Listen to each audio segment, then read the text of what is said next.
System presents Telephone Time. Telephone Time with Dr. Frank Baxter. How do you do, ladies and gentlemen?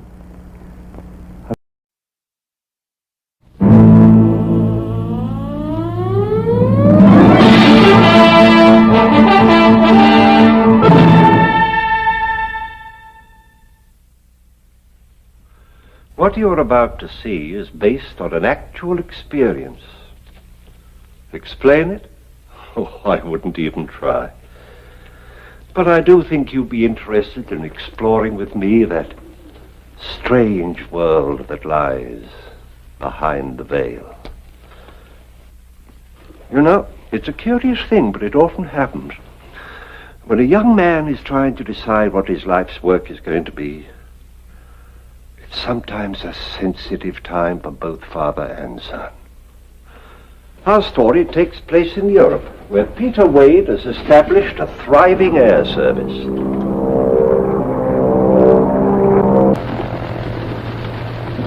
This might not be your first time up, but you're over-controlling.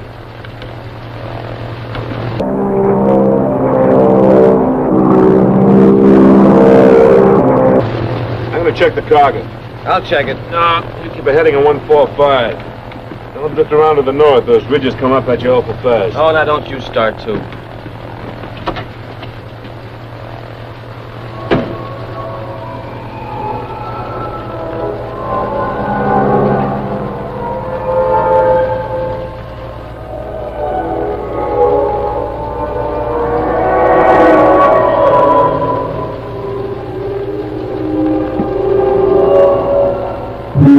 Look at me. Look at me. Look at me. Look at me. Look at me. Look at me.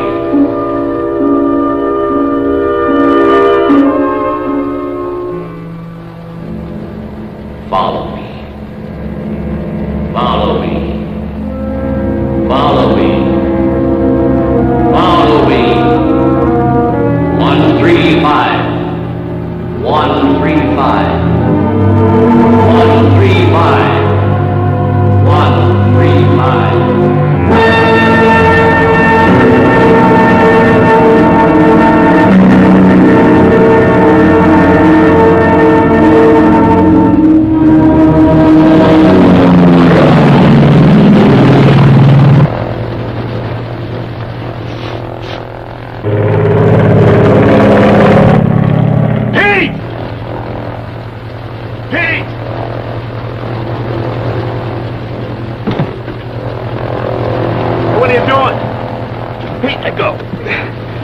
'Let go, you hear?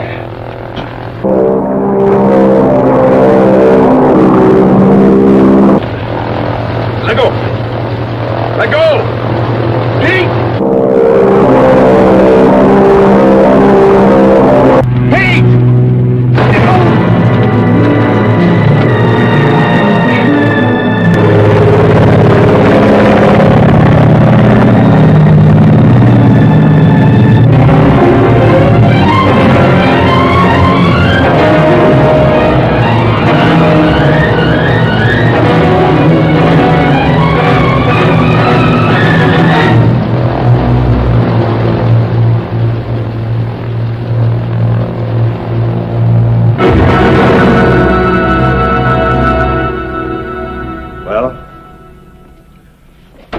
Dad, you know the whole story. Now, boy, it's no good bottling these things up. You know that. There is nothing to bottle up.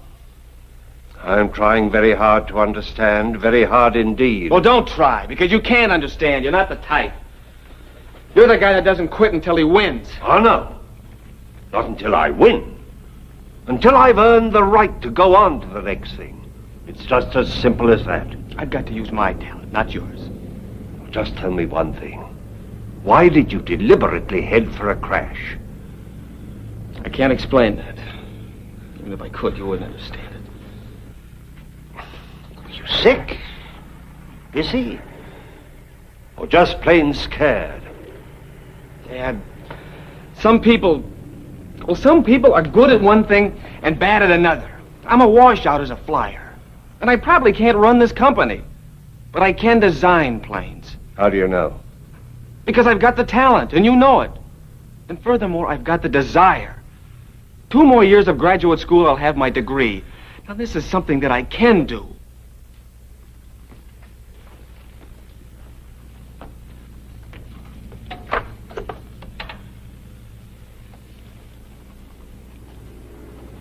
What's that for?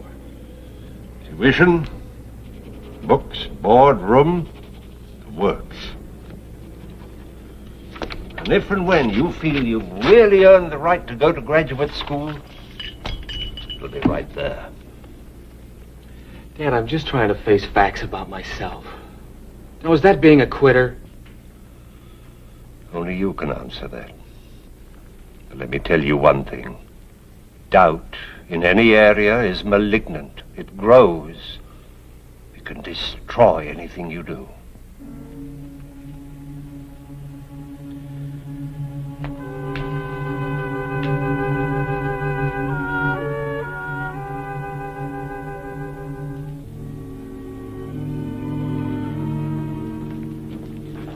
I'll take the first plane to New York now. Pete. Dad, I'm sorry. There's a lot of other things involved. Something I just can't explain.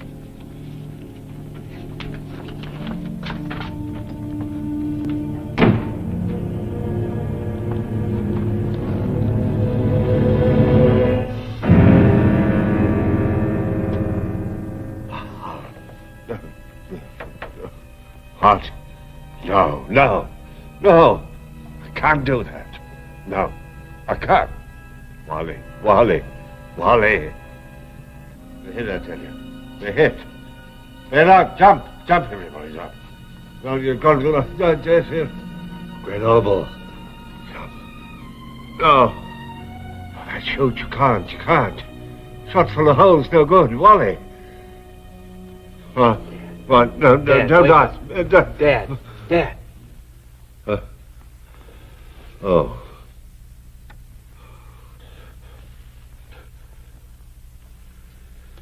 You all right? Yes.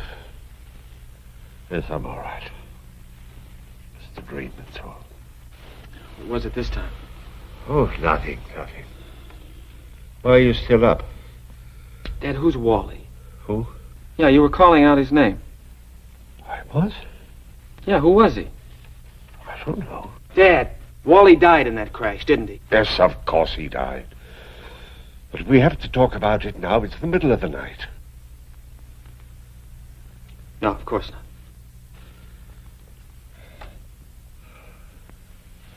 Good night, Dad. Good night, boy.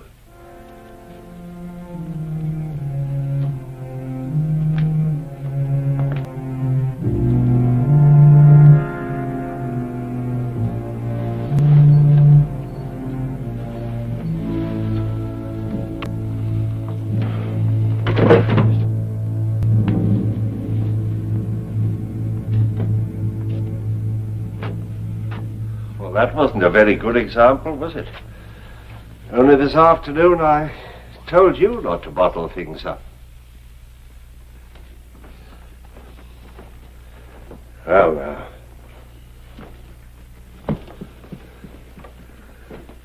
you wanted to know about Wally Huffner.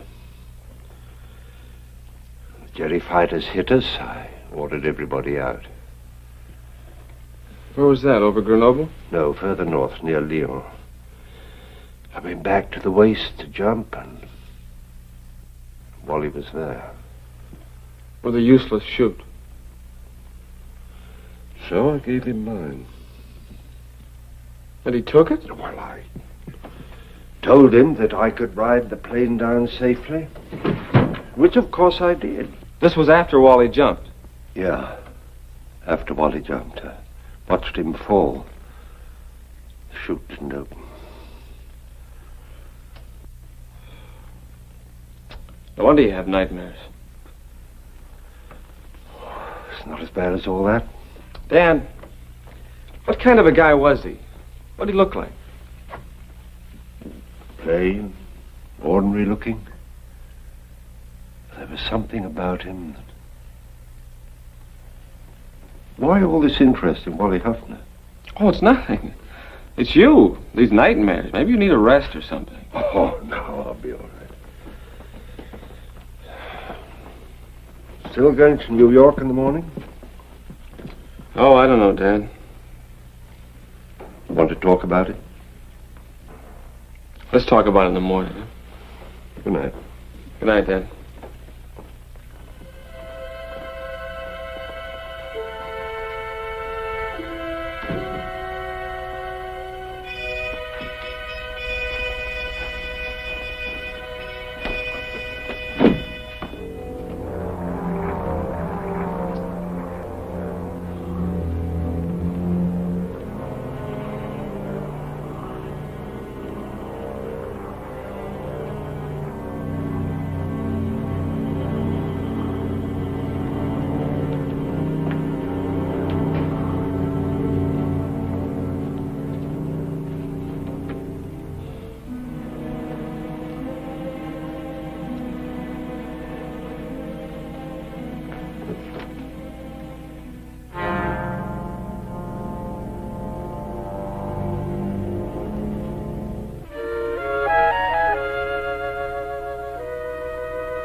Chernobyl, isn't it? Uh-huh. What now? Well, let's see. We were on a heading of about 145, weren't we? Yeah, something like that. Okay, I'll take over. Please, Bill. All right.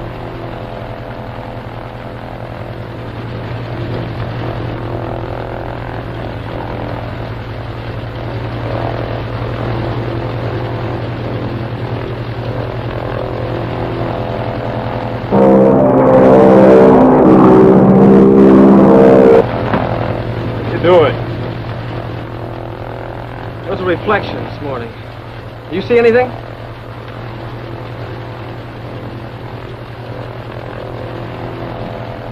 Nothing.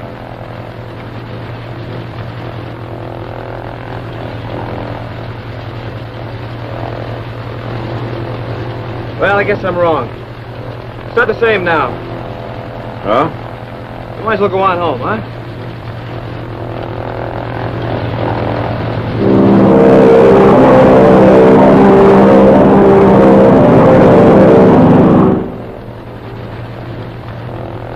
Okay, I'll take it. Why don't you get some coffee, Bill? It's in the back. Go on, I'll be all right.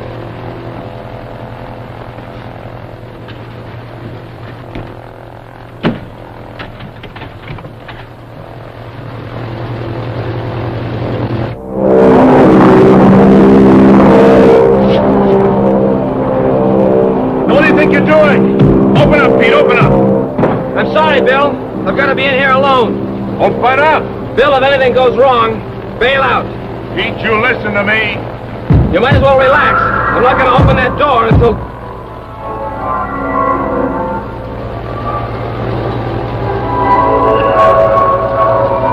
Pete? You all right? Answer me.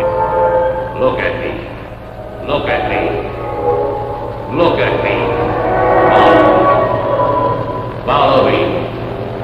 135. 135. 135. 135. 135.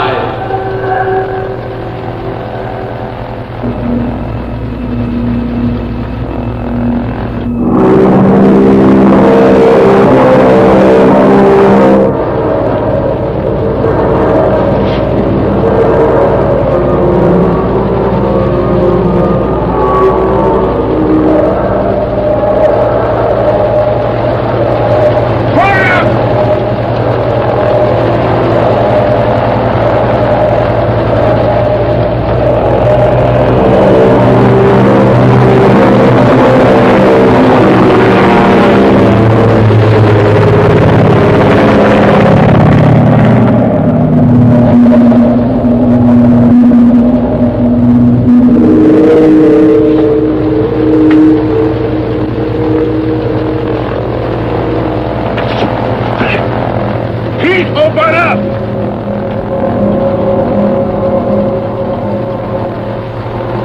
Bail out.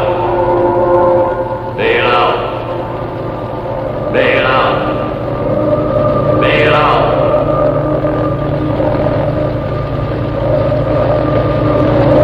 What do you think you're doing?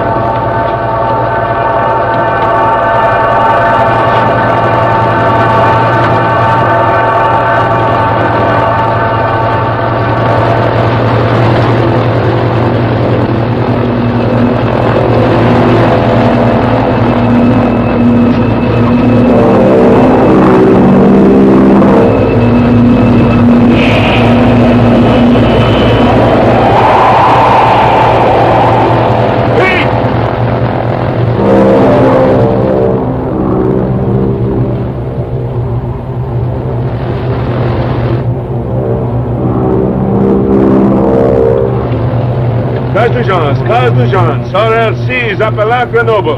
RLC's appel à Grenoble.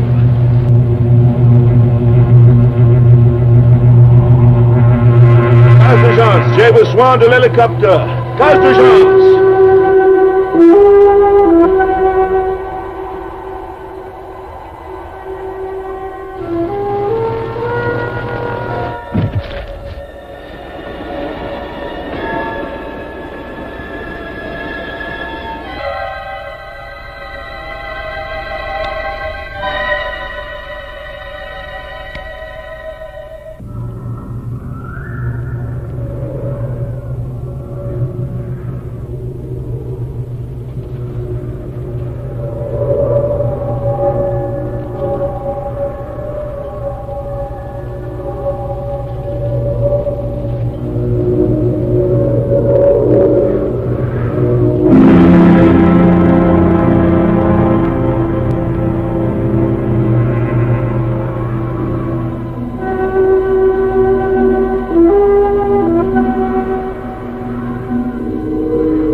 I've been worried to death ever since Bill came back and told me what you did. I know, I'm sorry. Yesterday was bad enough. But this last thing, bailing out of the mountains like that. Do you want to know why? The reason I headed for that mountain? The reason I bailed out? I saw something in the plane. A reflection in the windshield. The reflection of a man's face. What do you mean? This face. That's right, Wally Huffner. And I heard his voice. It was hypnotic. It made me do what I did. All right, don't believe me. But it made me take a heading of 135. Oh, Pete, for the love of... Now, wait a minute, let me finish. He made me bail out. And I found something. The wreck of a B-17 with one of these on it. And inside I found this. Parachute. Yeah, a parachute. With a serial number on it. 01636184. Do I have to tell you whose chute this is? No, of course not. It's yours. Here, look at it. Look at the holes. 4, 5, 6 of them. Bullet holes. Now, you don't understand. You see, you told me that you were in that plane alone. Everybody else had bailed out. Dad, a man died in that crash. Carlo Menzetti. No. Carlo Menzetti was Wally. Wally Huffner? Carlo Menzetti was his cover identity. He was an intelligence agent? Yeah. We were supposed to drop him near Torino and up it. But it's incredible. How did you find that ship? I told you that. The point is this. You told me that you brought that ship down safely. Now, you couldn't have, not in that little valley. I know. Don't you see? All these things just don't add up to what you told me last night. Last night, I was trying to protect you. Protect me? From further reasons for doubting yourself. My own uncertainties. What have your uncertainties got to do with me? You think that I took Wally's parachute. Saved my own neck at the expense of his life. Well, it's true. You took somebody's parachute. Yes, it was Wally's. The ship had been hit and he was badly hurt. But not dead. No. I killed him. You what? We were over enemy territory. He had orders not to be taken by the Wehrmacht, and in his breast pocket he had a capsule. He insisted that I give it to him. And you did? The plane was losing altitude. We were drifting in fast over those mountains. There was very little time to think. Oh, I had so many doubts and uncertainties. I even filed a false report with the OSS, saying it had been hit by flak. What do you mean, doubts? Maybe I should have tried harder to get Wally out of that plane. But you said that he insisted on that capsule. Yes, but why? Was he really afraid of recapture? Or was he sacrificing himself for me? He was capable of that. Dad, that Italian parachute that they gave Wally, that would only hold one person, right? Yes, and he should have had it. But he couldn't even have pulled the rein. Not wounded the way he was.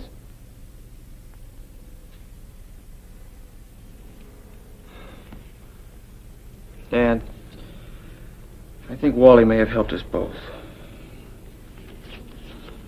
I'll leave this check here. At least for now. I may earn the right to use it sooner than you think.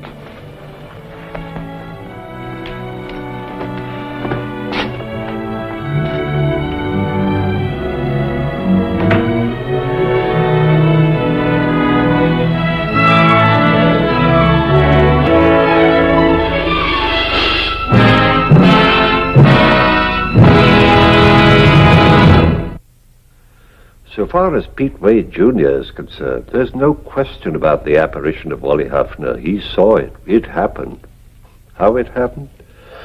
No man can tell. I mean, of course, no living man. Won't you join me again for another journey into that unknown world that lies behind the veil?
Good evening. Tonight, I'm going to tell you another strange and unusual story of the unexplainable which lies behind the veil. Tonight's story was developed from a report contained in the files of the Gloucester Historical Society. Like many others which I have come across in the course of my research, it involves happenings of which we've long been aware, but for which there are no satisfactory explanations. Captain John Elwood of Gloucester, Massachusetts, had been a long time at sea, but his first thoughts were not of his wife and his home. If they had been, perhaps none of this would have happened.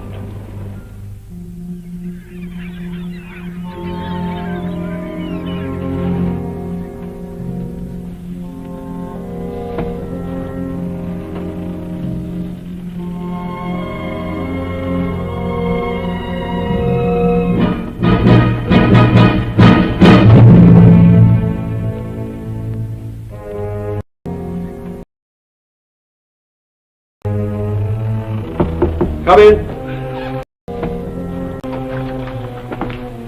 Here's the log, Captain. Everything's in order, sir. Thank you, Mr. Elwood. The crew's anxious to leave, sir. Most of their wives are waiting for them on the wharf. Indeed. The way they're behaving, you'd think we were months overdue instead of just 2 weeks. They've likely heard of our trouble with the snakes, sir. Happy to see us alive.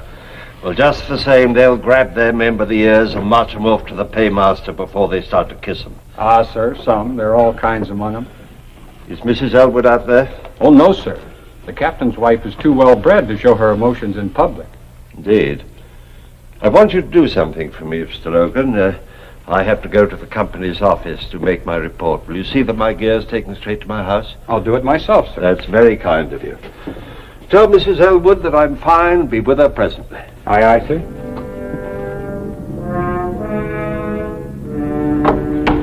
Just put it anywhere here, Mr. Logan. I do appreciate your coming. I was so worried, what with the hurricane and reports of the plague. Oh, it wasn't the plague, ma'am. Oh? Well, just a lot of poisonous snakes that came aboard while we were in Florida. There was talk that some of the men died. Aye, 2 seamen. 3 others were bitten, but we saved them. It must have been a terrible experience. We were finding snakes, ma'am, all over the ship 2 weeks after leaving the wharf. Did the captain say how long he'd be? No, ma'am. Just said to tell you that he'd be along. Presently. Well, best be getting his dinner. Yes, ma'am. Thank you kindly, Mr. Logan. You're welcome, ma'am.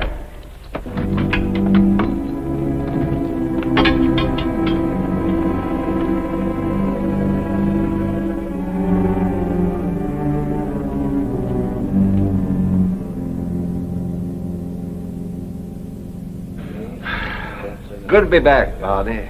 This place is more like home to me than my own house. We missed you, John. What's been happening while I was away? Oh, now, let me see. The Clarowell foundered 2 weeks ago off the coast. Nobody lost. The packet from England was late again, as usual. I think that's about all. Things have been fairly quiet. See, how about those snakes, John? When are you going to tell us about them? As soon as I get something to wash the salt out of my throat. Oh, yes. Bessie! Coming! Coming!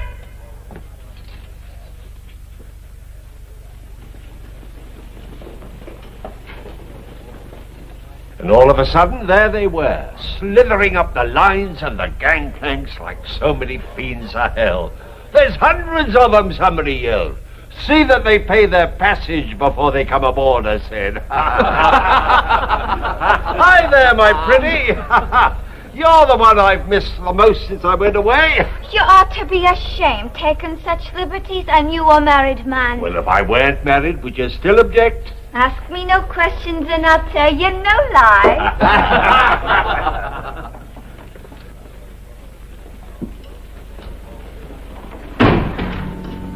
Afternoon, Mrs. Elwood. Good afternoon. I'd like a bottle of that Spanish wine that Captain Elwood favors. I think he'd enjoy it with his dinner. Be supper more than likely, ma'am. Club's having dinner in his honor. But I'll get it for you.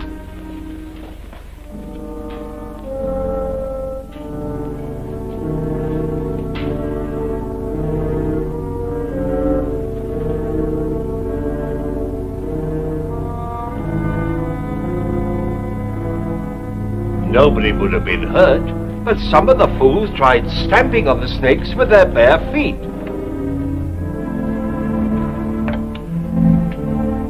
Excuse me, gentlemen.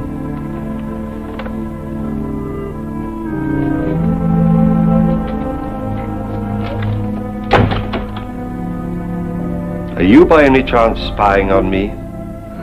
No, John. I only came... I know why you came. Go home and expect me when you see me.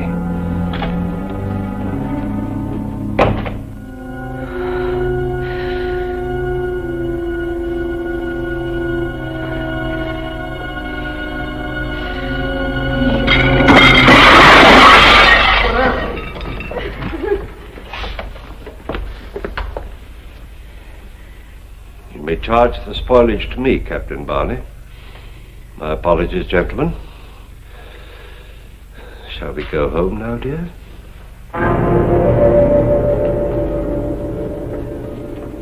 You humiliate me in front of my friends. You spy on me. I'll never do it again. But I wasn't spying, I swear it. I only wanted to get a bottle of wine for your dinner. From the table. Was that part of your affection? I don't know what came over me. John, all the time you were gone, I missed you so. I prayed for you. And when you turned your back on me, I wanted to strike out and hurt you as I was hurt. I'm so ashamed. Well, you should be. I'm sick of your explanations, sick of your apologies. I'm sick of you, Ruth. No, John. Leave me something. Ever since I married you, I've been trapped. And for what? The price of a ship that went to the bottom 3 months after I bought her. You needn't have said that. I knew why you married me. I knew my father's money made up for the fact that you didn't think I was gay and amusing like the other girls were. I knew my friends were laughing at me because they knew why you married me. But it made no difference. I loved you. I still love you. Oh, you're talking nonsense. No, John. Please hear me out. Let it alone, woman. You're digging up things that are best forgotten. No, I couldn't bear it if it were only the money. There had to be something else. John, maybe it's not too late. Maybe we could start all over. Oh, Ruth. John, I'm drying up into a bitter old woman. Help me. Please.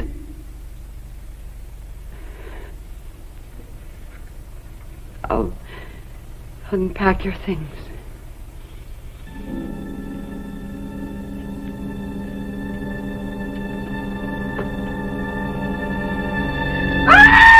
What's the matter? A snake! It ain't get me! What?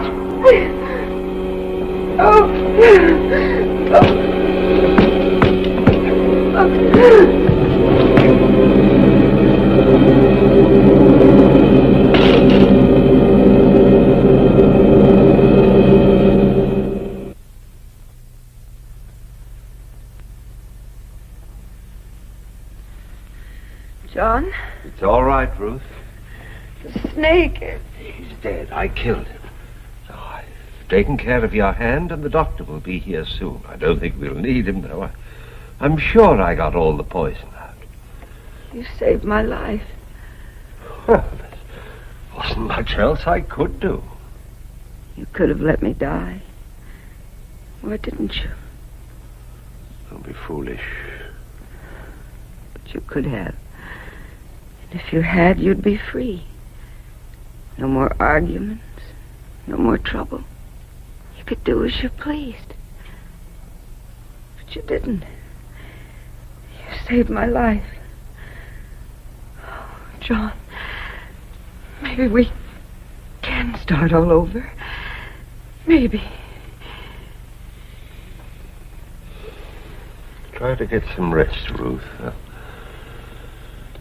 I'll get you something warm to drink.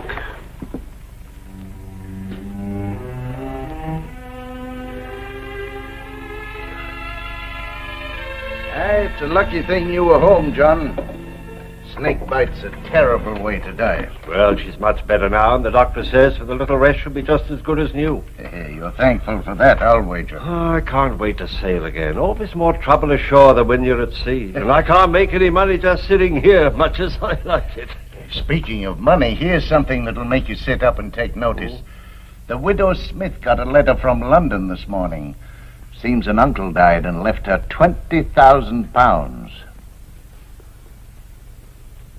£20,000? Hey, he'll be a lucky man that gets her. He could buy any ship in the harbor with that. Too bad you're already married, John. You know, I always had a sneaking suspicion that she was partial to you. Well, drink up and let's have another one on the house. Hey, you're not still thinking of that money, are you? Oh. It won't do you any good. You got one wife too many. Come on, have another drink. Oh, thank you, Barney. I don't think I will. I'm going to get back to Ruth.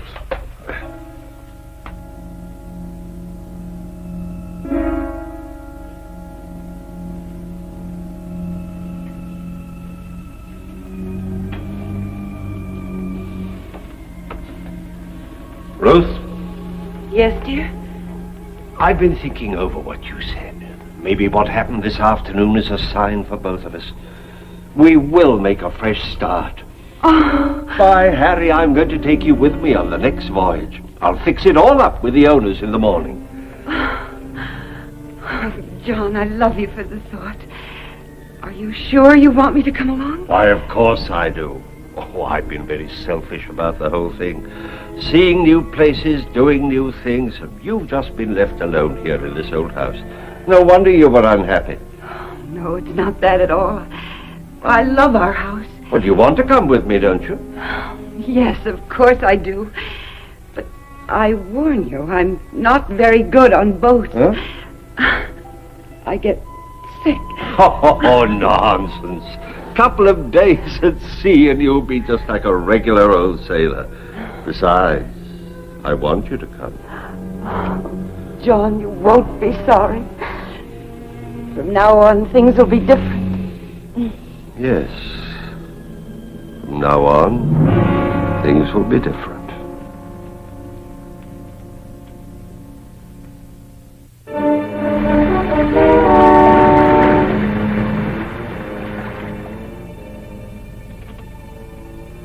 Have the carpenter repair the after-deck ladder before somebody breaks his neck. Aye, sir.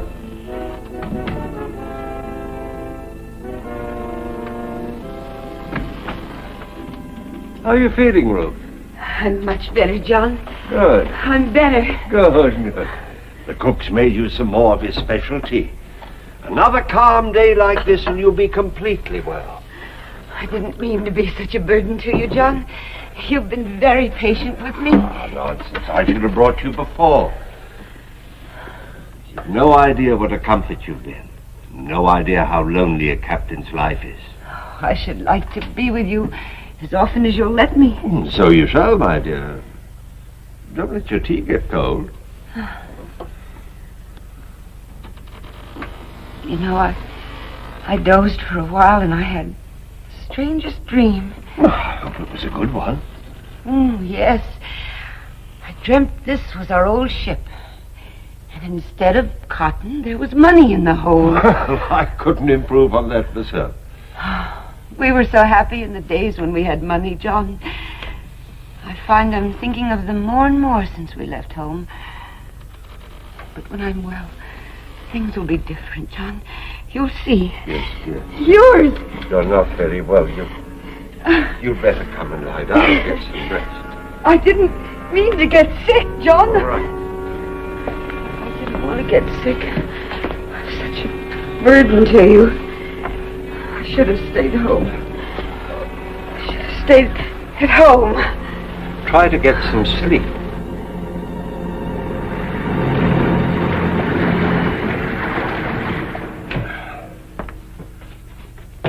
You asked me to see you after my watch, sir. Yes, I did, Mr. Logan. Frankly, I'm very worried about my wife's illness. You've always been handy around the sick, and, well, frankly, I thought maybe two heads be better than one. Yes, sir. I wondered if you'd take a look at Mrs. Elwood, too. I'd be glad to do anything for the missus, sir, if I can. Good.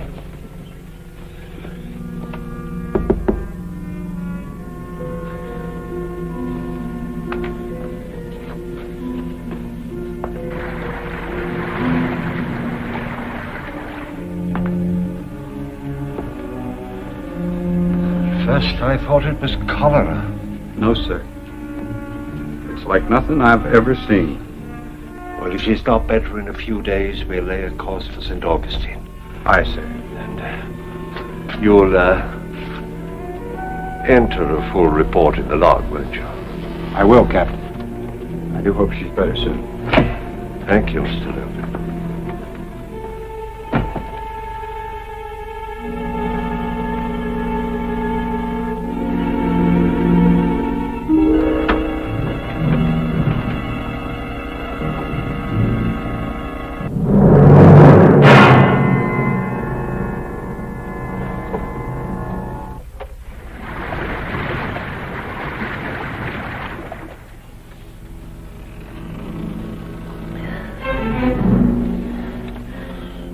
Are we to St. Augustine, John?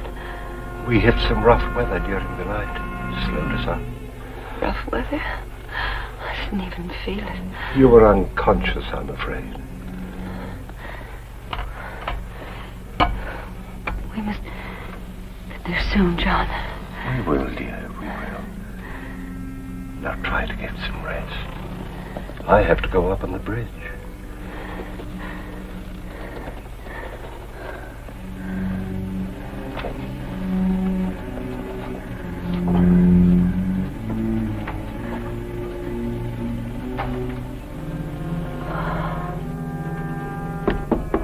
Captain Elwood.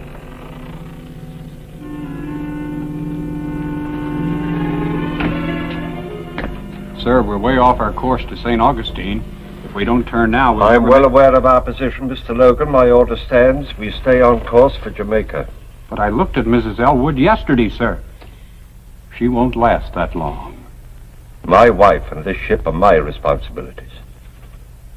She'll be alive when we get to Jamaica, I warrant. As you say, sir.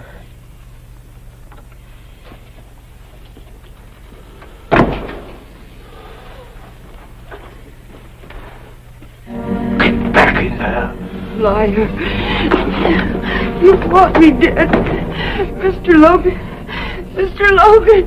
You had enough poison to kill two people. You might as well know it now. I wanted you dead, and now you will be. You're an evil man, John Elwood. And you'll be repaid with evil. You...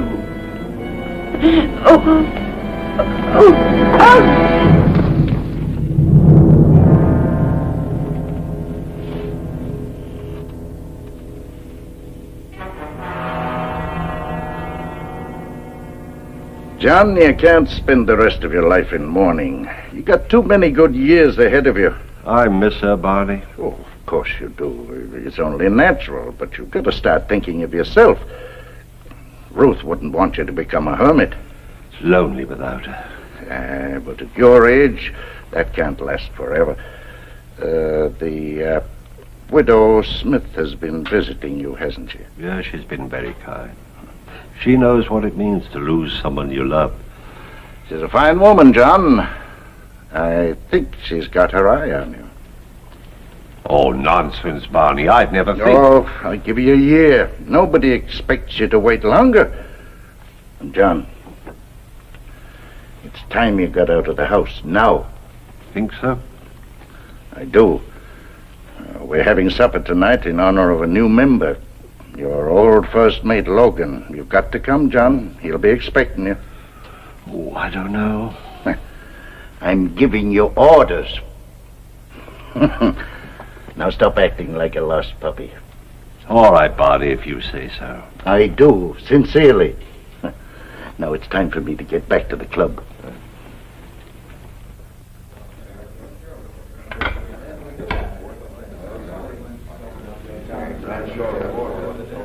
Why, Captain Logan, congratulations and welcome to the club. Thank you, Captain. I haven't seen you since the inquest. I feel I owe you an apology. You were right and I was wrong. I should have changed course for St. Augustine when you wanted me to. Makes no difference. Now. But it might have, and you were trying so hard to help her, you almost gave me the impression at times that you thought I wanted her to die. Gentlemen, the food is on the table, gentlemen. Clumsy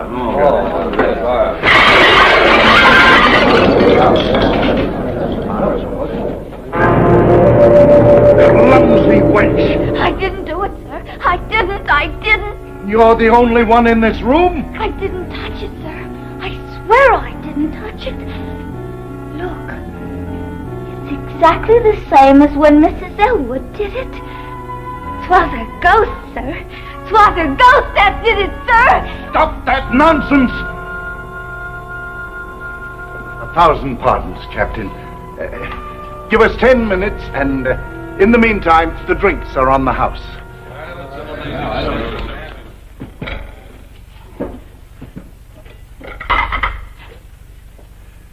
Now, get out, both of you.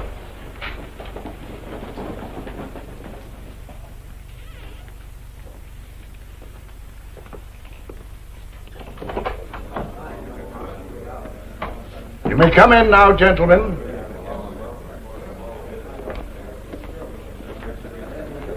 Twas the girl did it, gentlemen.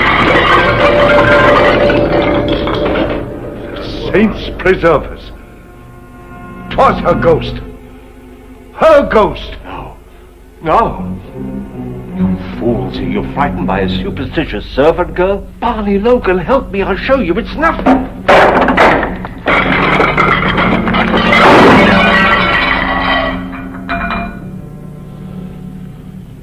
You're behind this, Logan. You're trying to trick me. Trick you into what, Captain? You think I killed her. You're trying to trick me into saying that I did. No, I didn't. I swear I didn't. I swear I didn't.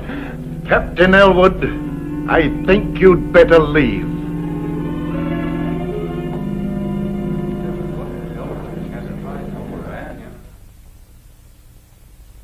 Aye, he finally got a ship, if you could call it that. No other master would sail her around the harbor. She leaked like a sieve, and her crew, well, I wouldn't sail with them across a mill pond. But 'twas all Elwood could get, so he took her. Captain Barney. Gentlemen, have you heard? It's the Coverley. The That's Elwood's ship. Aye, her crew's just been brought into the harbor. What happened? Nobody knows. They say that the weather was fair and the sea was calm, and suddenly she just broke up.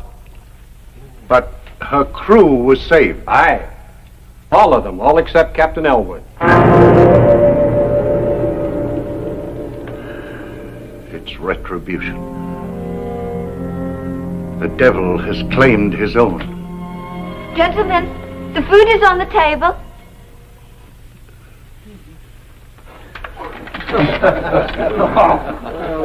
Again. There it goes. The law demands an eye for an eye. He who takes a life must be prepared to forfeit his own.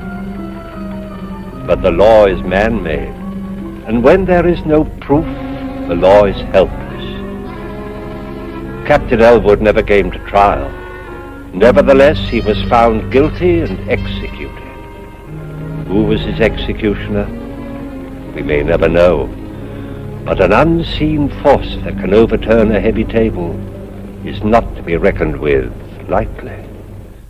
Please join me again for another journey into the world of the unexplainable which lies behind the veil. Good night.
Good evening. Tonight, I'm going to tell you another strange and unusual story of the unexplainable which lies behind the veil.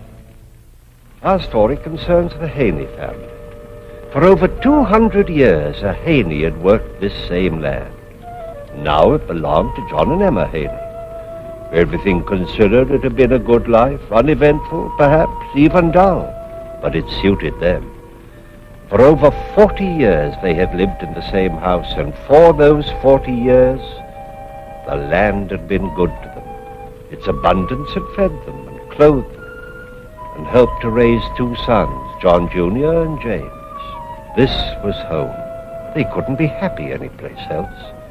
Their only desire was to spend the rest of the time remaining to them here where they had come so many years ago as man and wife. Simple, down-to-earth people, the Haneys were not given to flights of fancy. But who is not awed and troubled in the presence of death?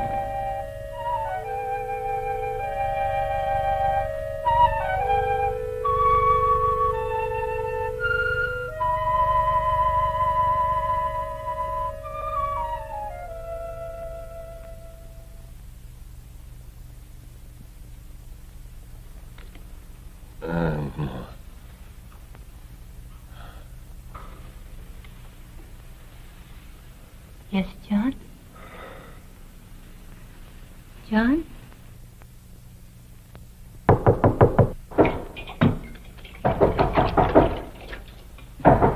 All right, I'm coming. Jamie. Well, you're going to keep me out here all night? No. Come in, Jamie.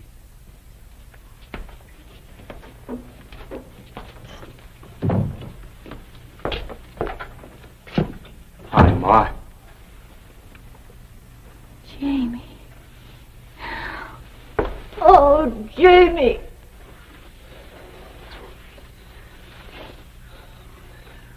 You've changed, Johnny. Still not having any fun, are you? Being on a farm by yourself doesn't leave much time for fun, Jamie. John's been working awful hard, Jamie. You would. Old, dependable Johnny. Let me fix you something to eat. No, thanks, Ma. I eat in town. Some coffee, then, and a piece of pie? All right. Just a small piece, Ma.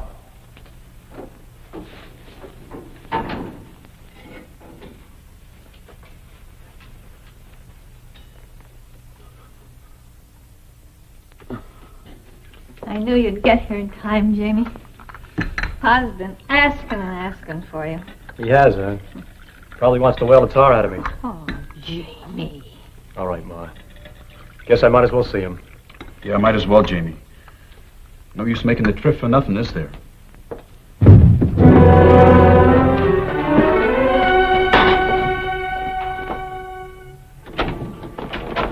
John! He's all right. Take his feet, Jamie. We'll get him back to bed.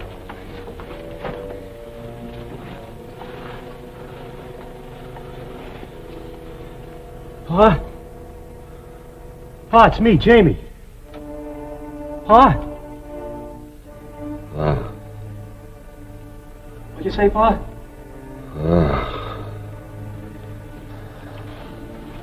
Did he make much sense? No, just mumbling. He's been like that for 2 days now. He knew you, Jamie. I know he did. Sure. Sure he did, Ma. Let's go downstairs. Go on, Johnny. I'll be down in a minute.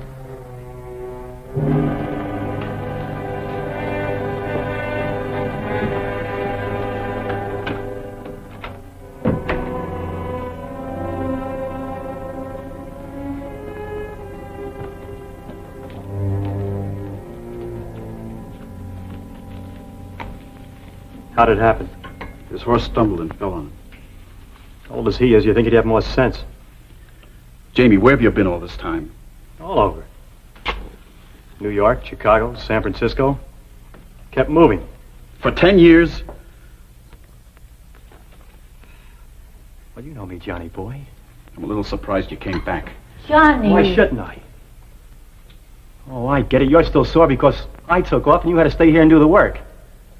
Well, you could have gotten out, too. And who to run the farm? Or did you forget that Pa was too old even then? All right, so hate me. But don't forget, I was only 17 years old. How much was I supposed to know? You knew enough to steal every cent Pa had in the house. Stop it! Stop it right now. No, let him get it off his chest. So that's it, huh? So that's what's been griping you all these years. Well, let me tell you something. I didn't steal anything. That money belonged to me. It did, huh? Just how do you figure that, Jamie?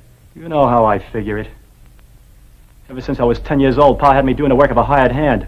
Only I never got the money a hand would get. Only my food and your hand-me-down clothes. He owed me that money. And how about me, Jamie?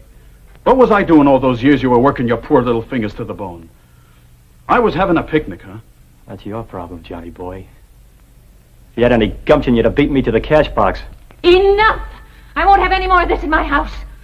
You ought to be ashamed, both of you. Your father's dying right over your heads. You stand there fighting like animals. Jamie, I'm going to fix up your old room. When you're finished, you march yourself upstairs and go to bed. And you, Johnny, not another word. Remember, you're brothers. You just don't understand what gets into you.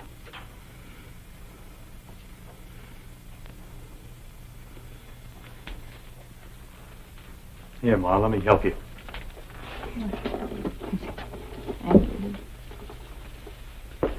Tell me the truth, Jamie. Just for once. Why did you come back? You never were very bright, were you, Johnny? All right, I'll tell you. Your telegram got to me at the right time. I'm broke. And I figured in 10 years the old man had enough time to build up another pile. You make me sick to my guts, Jamie. You should be standing here. Take a look at yourself, Johnny. You're only 3 years older than I am, and anybody would take you to be my father. You should be sick. You outsmarted yourself this time, Jamie. You made the trip for nothing. If Pa dies, you don't get a dime.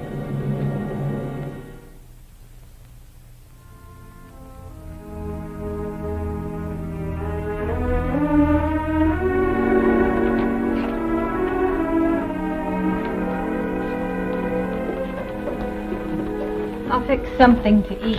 Nothing for me, thank you, Emma. Just wanted to see if there's anything I could do. Maybe some delay in settling the estate on account of your father not leaving a will. He did leave a will, Mr. Atterbury. That's funny. I was his lawyer. I didn't draw it. Oh, he drew it himself. May I see it? Yes, sir.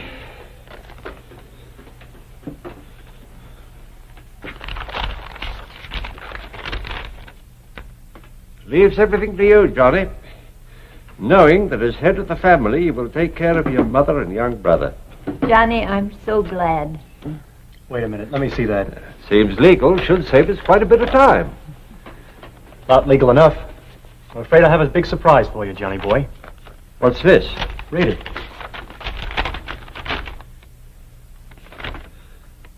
To my youngest son, James, I leave all my worldly possessions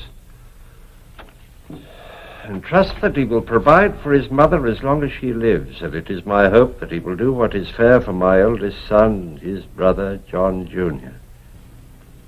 Then which is the legal one? Yours is dated August the 8th, 1892. Jamie's dated July 14th, 1898. Jamie's the one that'll stand up in court. Can't imagine what he was thinking about. 2 wills. John knew what he was doing. I know what he was thinking. You know his temper, Mr. Atterbury. Pa and me had a real knockdown and drag out of my wanting to enlist for Cuba. He said I'd be sorry if I went. Well? Why all the sour faces? Ma has nothing to worry about. And you know I'll take care of you, Johnny boy. Mm-hmm. I'm sure you will, Jamie. Mr. Atterbury, how long will it take for all the legal stuff to clear up? What's your hurry, Jamie? Well, I thought I'd put the farm on the market as soon as I can. Jamie, you're not going to sell the farm. It's our home. Oh, now, Ma. You know I'm not cut out to be a farmer. Besides, we ought to get a good price for it right about now. But, Jamie... Where'll Ma go, Jamie? Don't worry about that. I'll take care of her. Where, Jamie? Well, you always wanted to visit Aunt Martha in Kansas. Now's your chance. Oh, but, Jamie, that was only for a visit. I can't imagine living any place but here. When she gets back from a visit, what then, Jamie? Well, Ma deserves a rest. You know, at her age, she ought to take it easy. I thought we'd get her a room for her at Mrs. Chalmers. That's nothing but a home for old folks. You'd like it, Ma. You wouldn't have to work anymore, and there'd be people your own age to talk to. You know what I mean, Johnny? Sure. I know what you mean, Jamie. To get her off your hands for the rest of your life, you'd like her to sit on a porch and rot. That's what I get for being a nice fella. Well, this is my farm. Pa left it to me, and I'll do what I like. If Ma don't do what I want, okay, you can take care of her. What are you doing? Johnny! Stop it, you two. You hit me, you won't get a cent. Johnny, stop! Listen to me! Jamie's right. I have been working too hard. I'm tired. You know I want to see Martha again, or when I come back. I'd like to live at Mrs. Chalmers. I think it'd be very nice. All right, Ma. I'll be good. Mr. Atterbury, how do we go about breaking that will? I wouldn't try that, Johnny. Well, I don't know, Johnny. Father was of sound mind when he wrote it. Well, how about the part about taking care of Ma? You call throwing her into a home taking care of her? You know Pa didn't mean that. Well, there could be a chance of stopping the sale of the farm or preventing the dissipation of the assets during your mother's lifetime. Don't you worry about Ma. I'll take care of her. You just mind your own business. Now, I'll tell you something. Get out of my house. Jamie, he's your brother. Then why don't he act it? He's been beating on me ever since I got here. You heard him. Now, this is my house, and I want you out of here. Johnny, he's upset. Maybe for a little while, till he cools off. Will you take the case, Mr. Atterbury? Yes, Johnny. I'll take it. All right, Jamie. I'll get out of your house. For now. Have your fun while you can.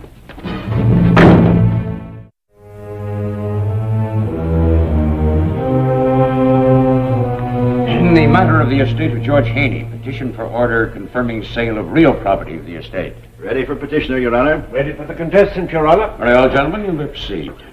May it please the court. All of the statutory facts necessary for the court's approval of the sale are alleged in the verified petition of Mr. James Haney, the duly appointed executor of the estate. The estate consists entirely of the farm which is being sold, and the price offered exceeds the appraised value. It is to the best interest of the estate to convert the real property into cash, since the executor is without funds with which to support his mother or himself or to meet the expenses of the administration of this estate. Mr. Herring? Your Honor? Perhaps we can shorten the issues. Do you propose to introduce evidence that the sales price is too low? No, Your Honor. It's our position. It's not necessary for the sale of this farm at all. Haney family have worked this property for 40 years. Profit. It's Emma Haney's home. The source of her care and comfort. That's what John Haney meant to say in his will. What is your own personal reason for trying to void your father's will? I have none. Oh, in other words, then, if this court should declare the will invalid, you'd make no attempt to share in your father's estate? No, sir, I would not. Then why has this case been brought to trial in the first place? I just want to make sure that my mother gets what's rightfully hers. Well, now, the wording of the will's quite plain. Your brother James is to take care of your mother. Have you any doubts that he will? I sure do. Would you tell the court what your doubts are? Because I know Jamie. I know how he thinks. He's a liar and a thief.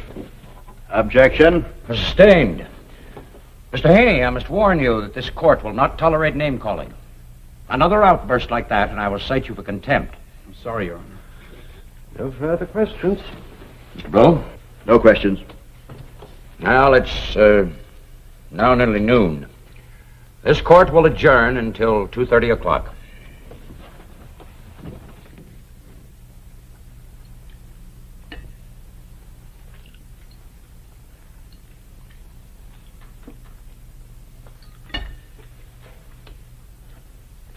I gotta run, Ma. I got a date with a customer for the farm. Jamie, do you have to sell? Yes, I have to. Now, don't you start on me, Ma. I had enough trouble with Johnny. I'll pick you up in time for court.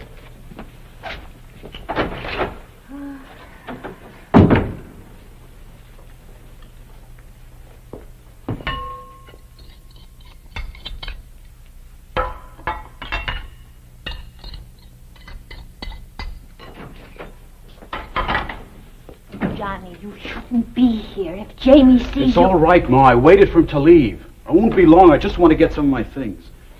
Please hurry. I don't want any more trouble.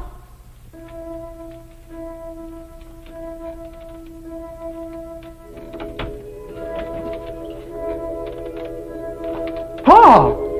Johnny, look in Genesis 27. What? What'd you say, Pa? Genesis 27. What about Genesis 27, Pa? Johnny? Yeah, Ma, what is it? Johnny, who are you talking to? Nobody, Ma. Nobody. I thought I heard voices. Are you all right, Johnny? Yeah, Ma, I'll be down in a minute, Ma.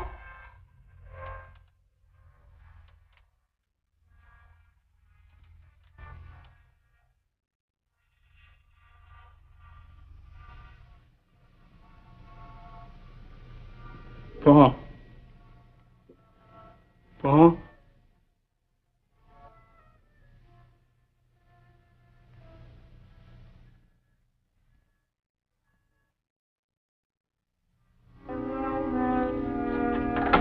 Hey, you're ready. That's good, Ma. Yes, Jamie, I don't want to be late. You're not in that much of a hurry. Please, Jamie, I want to get there on time. Okay. Ma! Ma! Johnny just came to get his things. You got what you came for? I got more than I came for. I just talked to Pa. You what? You're right, Ma. You did hear voices. What's going on here? I talked to Pa and he said, look in Genesis 27. Genesis 27? That's the story of Jacob and Esau, where Jacob stole his brother's birthright. What's that supposed to mean?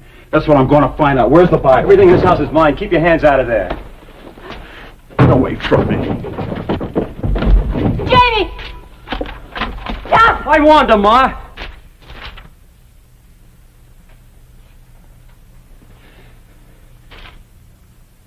What's the matter, Johnny? Nothing in it? What'd you expect to find, a new will? There is no other will. And I'll tell you something else. The next time I find you in here, even mine ain't gonna stop me from putting a load of buckshot in you. Now get out of my house and stay out. Please go, Johnny.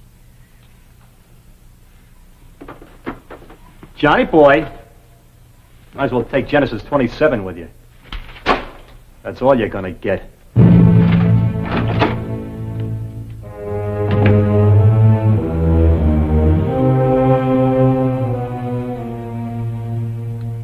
Mr. Haney, much has been made of the fact that you wish to sell your farm and place your mother in what has been called an old folks' home. Would you tell the court exactly what it is you had in mind? Yes, sir. Your Honor, my mother's worked hard all her life. As long as I can remember, she's been cooking, sewing, washing. Why, she even helped in the fields when we were short-handed. Up until now, we've never been able to do anything about it. But now I can, and I want to. Ma, is this the family Bible? Isn't it obvious, Mr. Haney? Didn't we used to have another one? Yes, your father. Where is it, Ma? I don't know, Johnny.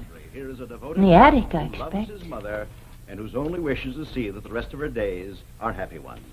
Mr. Blue, are you making your summation, or do you intend to question your witness any further? No further questions. Mr. Atterbury? I beg the court's indulgence. The matter which has a bearing on this issue requires investigation. Might we recess until tomorrow? I don't believe that will be necessary, Mr. Atterbury. I have heard enough and am prepared to rule. However, Further questions. I will delay my ruling until noon tomorrow. If within that time you have anything to bring to the court's attention, I will receive it. In Mr. Blue's presence, of course. This court stands adjourned.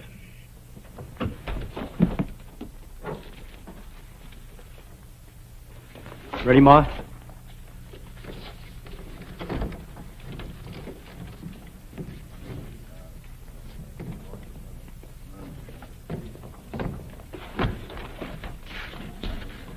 Jamie catches you in that house. He may figure he has every right to shoot you. I don't care.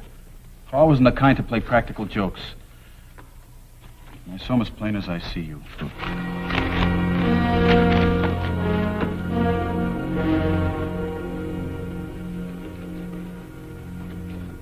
Johnny! What if Jamie should see you? I'm sorry, Ma. Jonas, you know he shouldn't be here. I know, Emma. He's just as stubborn as his father. Where's Jamie? I think he's in his room.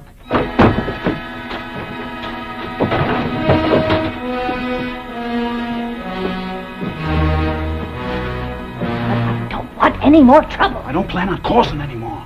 But I'm going to have one more look around whether he likes it or not. What are you looking for? He's got some idea his father may have left another will. That Bible passage, Ma. Genesis 27. Isaac couldn't do anything about his sons, but I think Pa did. No, Johnny, I'm not going to let you stay. You can't stop me, Ma. I'm going to have one more look. Yeah. Johnny! Never mind, Emma. Let him go. Let him take his look. Then maybe we can get him out of here before Jamie sees him.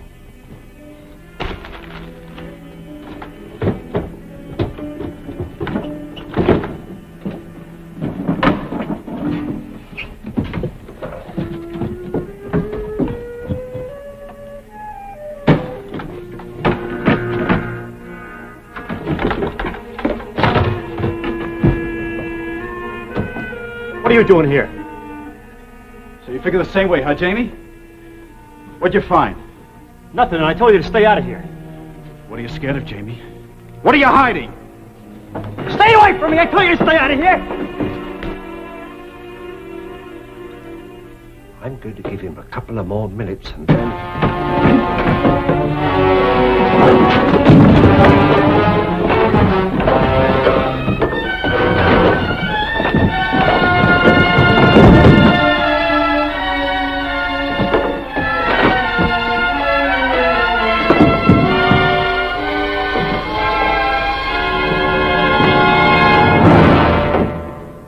Kill him! What's the matter, Jamie? They'll hang you.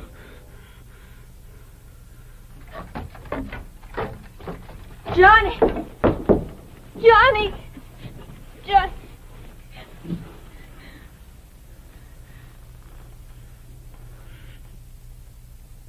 The Bible. He's got it.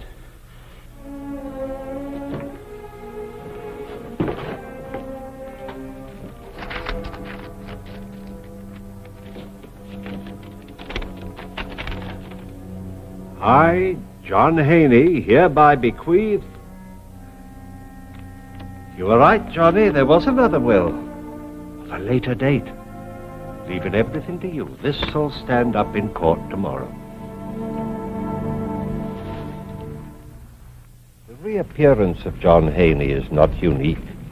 Over the years, many such instances have been reported and documented. In fact, the event on which tonight's story is based was directly responsible for a ruling by a court of law, the only one of its kind in our legal history. Jonas Atterbury knew his law. The newfound will was presented in court the next day and accepted without delay as valid. In leaving his estate to his eldest son, John Haney had chosen wisely. John Jr. was not a vindictive man. James was given an equitable share of the estate and departed for parts unknown. And Emma Haney was content in the knowledge that the rest of her life would be spent in the home that she loved. More than that, she knew that when she died, she would rest beside her loved ones, undisturbed. For to John Haney, Jr., the land was a sacred trust, not to be passed from hand to hand, but held for his children and his children's children. Science does not as yet know all that happens to us after life leaves our bodies, but we cannot say with certainty that there is no explanation of what you have just seen. We can only assume that there may well be one. Please join me again for another journey into the world of the unexplainable that lies behind the veil. Good night.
Good evening.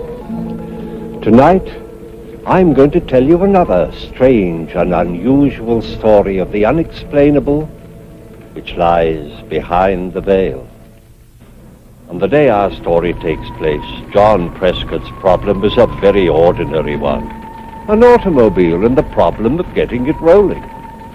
But as the hours passed, he found himself concerned with things not so ordinary.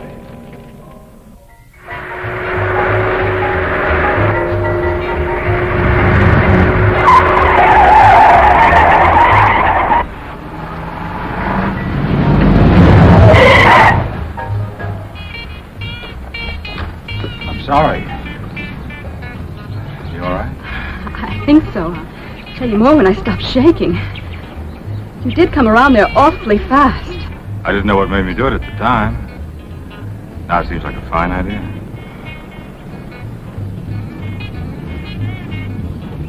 Trouble? My car won't start. Let's have a look at it.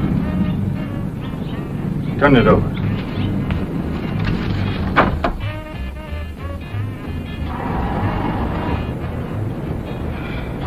Battery okay. Nothing loose. Have you got gas? Well, I should have. This gauge kind of acts up sometimes.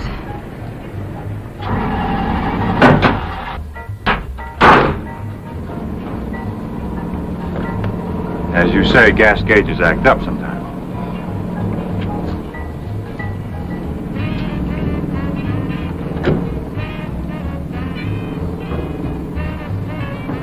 Bone dry. I'll push you out of the way and we'll go get some gas. All right.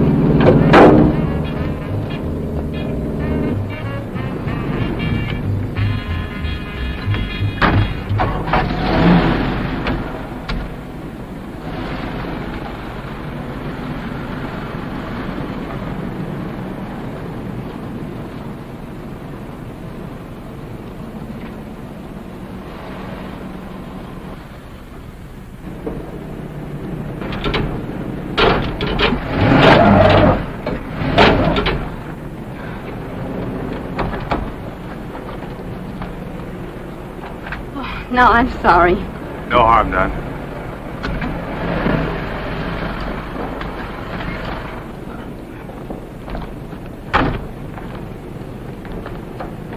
A little paint from your car scraped onto mine. It's my fault.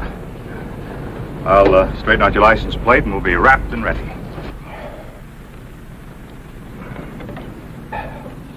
LK333. Meet 5H3872. That ought to serve as a proper introduction. Get in my car. I'll drive you to wherever you want to go. I'm John Prescott, Boston. I'm Lila. Yes, sir.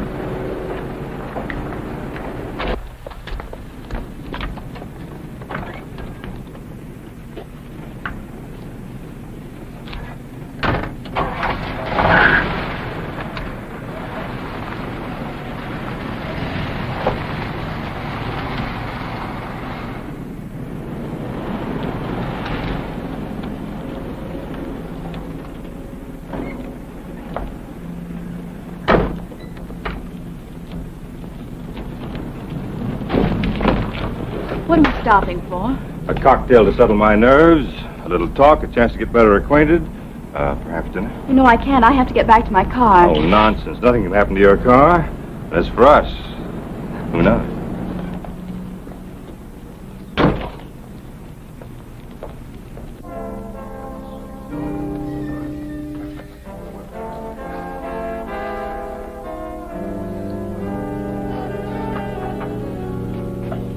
Good evening. Evening. Martini? Thank you. 2 martinis. Yes, sir.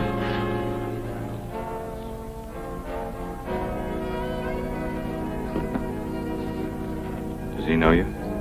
Perhaps. I used to live around here. No trouble, no complications, no husband in the offing? Oh, no, nothing like that. Then let's have at it. The azure vault dares the assault of wings, and I, Icarus, am I.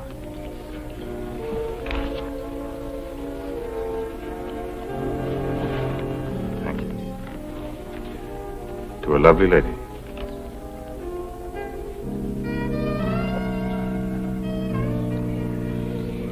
You have an easy way with words, John Prescott. A way uncommon with the Boston man. Throwback to my great-great-grandfather, Miles Prescott. A rider? Ship's captain. He sailed for the Orient, but was believed lost at sea with all hands. And was he lost? To the family.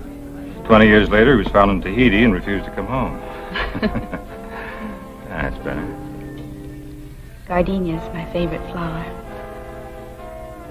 Compliments you so. Milky white like your skin, warm like your eyes, yet so mysterious.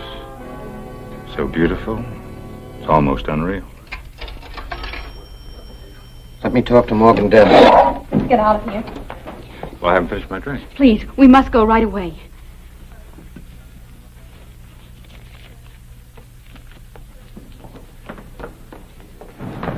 Hurry, please. What's it all about? Later, let's just get out of here now.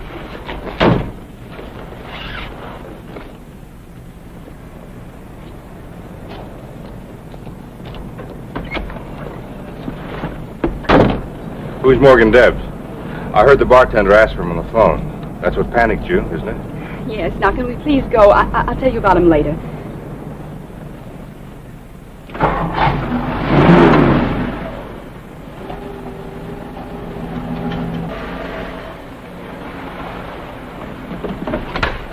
Wait a minute. You were going to tell me something. But you haven't said a word since we left the cafe except pull in here. Now, what about it? You're in trouble, aren't you? Yes, but there's nothing anybody can do about it. Maybe there is. I, for instance, am quite a remarkable fellow. Tell me, who is Morgan Debs? I can't talk about it here. Please drive away or I'll be in more trouble. I don't see how that's possible. Look at you. You're scared to death. Now, calm down. Tell me the trouble. We can work something out together. Make up your mind to it, because I'm not leaving until you do. All right. There's a road down the highway that leads to Lookout Point. I'll meet you there at 9 o'clock. Please be satisfied with that. No brush off. Promise? I promise faithfully. All right, then. Lookout Point at 9 o'clock. You be there. I'm coming after you, Morgan Debs or no Morgan Debs. I'll be there.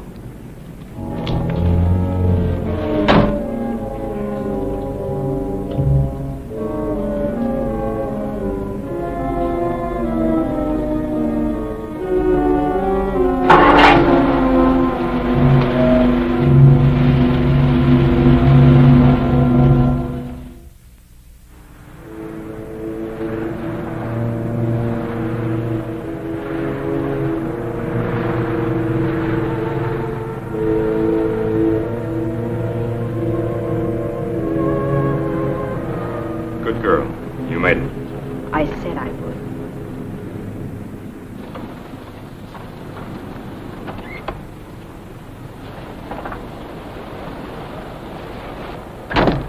No trouble? You got your car all right?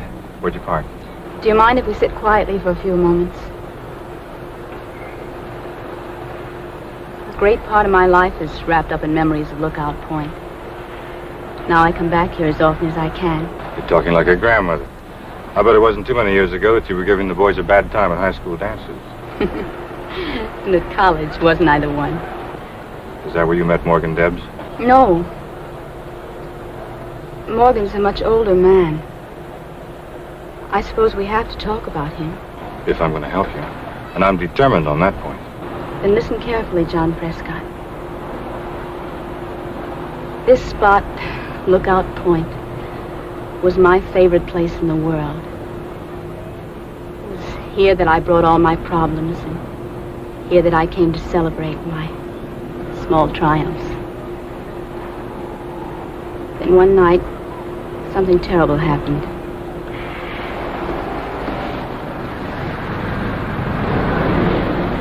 Morgan Debs? You sit tight. I'll slip into my armor and go face the dragon.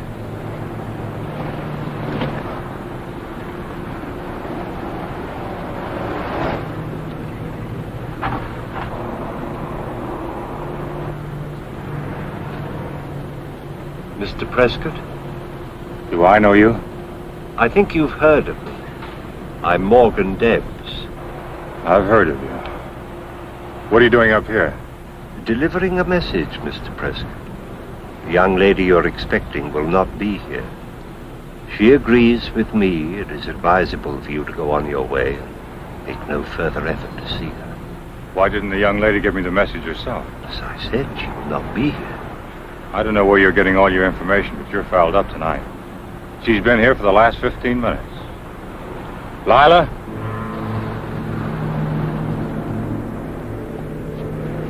Lila?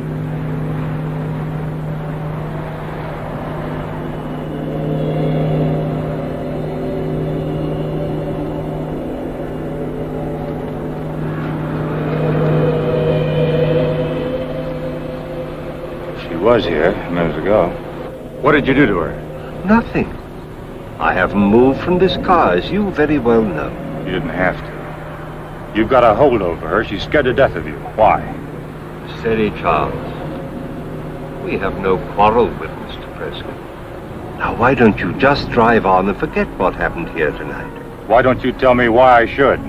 Now, remember, Charles, steady. A man can't lose a beautiful girl in the woods and just forget about her. Even if I assure you that she's all right? Then you do know what happened to her. Yes, I know. Well, please tell me where I can reach her so I can call her or send a note or send flowers. I can't just run away like this. I'm afraid you'll have to, Mr. Prescott. Now, so far, no harm has been done. But if you persist pursuing this matter, innocent people will be hurt. Now, you don't want that to happen, do you? Of course not. But on the other hand, I don't want to go through the rest of my life wondering what this is all about. I'm afraid you have no alternative. Now, just drive on. I'll take care of everything here. You put me in an awkward position. You put yourself in an awkward position. I'm trying to get you out of it.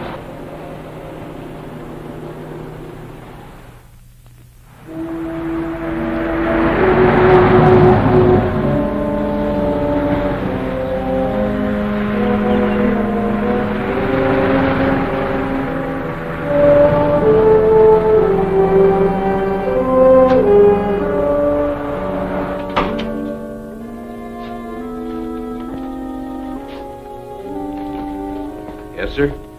My name is Prescott. I think I should report something that happened tonight. I was at a place called Lookout Point with a girl, and she disappeared. Disappeared? You mean she ran away from you? I don't know. I was sitting with her in my car when a man named Morgan Debs drove up. I got out to talk to him. And when I looked for the girl, she was gone. Well, who's the girl? Lila. I don't know her last name. Did Morgan Debs know her? He must have. After she disappeared, he told me to forget about it. If something happens to her... Well, what could happen to her? I don't know for sure. But I'll tell you one thing. She was afraid of him. Did she tell you why? She was just about to when he drove up. That's not much, Mr. Prescott. Morgan Debs is a powerful man in this community. I can't very well question him without something a little more substantial to go on. Isn't it enough to know that she was afraid of him? Well, I only have your word for it. If I could talk to the girl... can't you tell me something more about her? She was beautiful, blonde, blue eyes, drove a red sports car. Her name was Lila, and she used to live around here. You ought to be able to recognize her from that. Sorry, I don't. Maybe she was before my time. I've only been sheriff here a year. Where are you headed, Mr. Prescott? I was driving home to Boston. But I don't think I should leave until I make sure that the girl's all right. Well, you get her name, and I'll do what I can to help you. In the meantime, where will you be if anything comes up? I'll be trying to help myself.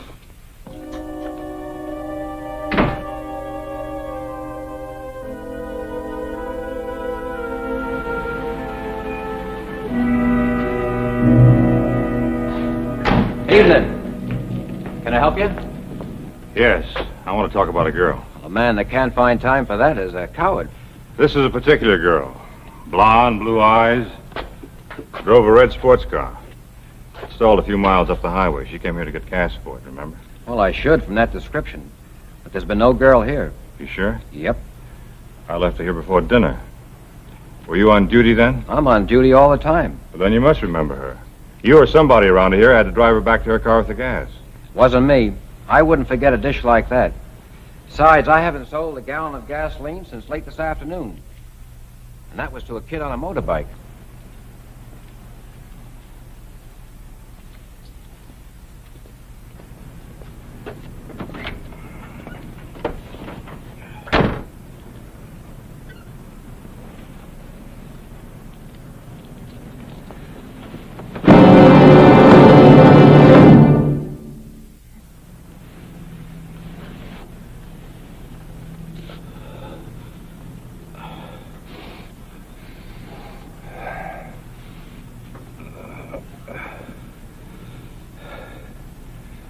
Thanks.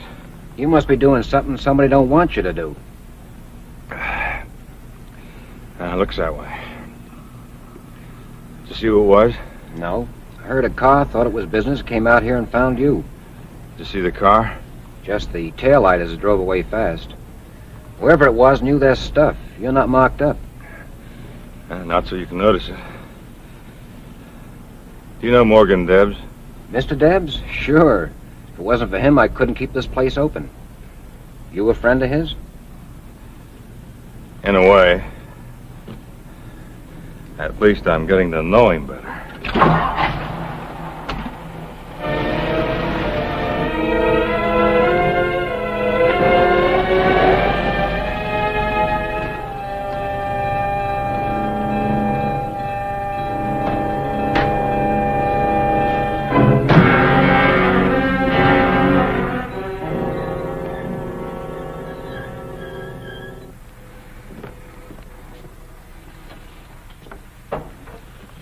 Sorry, mister, we're closed. All I want from you is information. Remember me? Can't say I do. I was in here with a lady. Could be. I don't see everybody. Bar gets busy. We were here early. You wouldn't forget her. Beautiful, blonde. Who was she? You say you were with her, don't you know? I'm trying to be very patient with you. We sat right there, ordered 2 martinis. You recognized the girl and went to that phone and called Morgan Debs.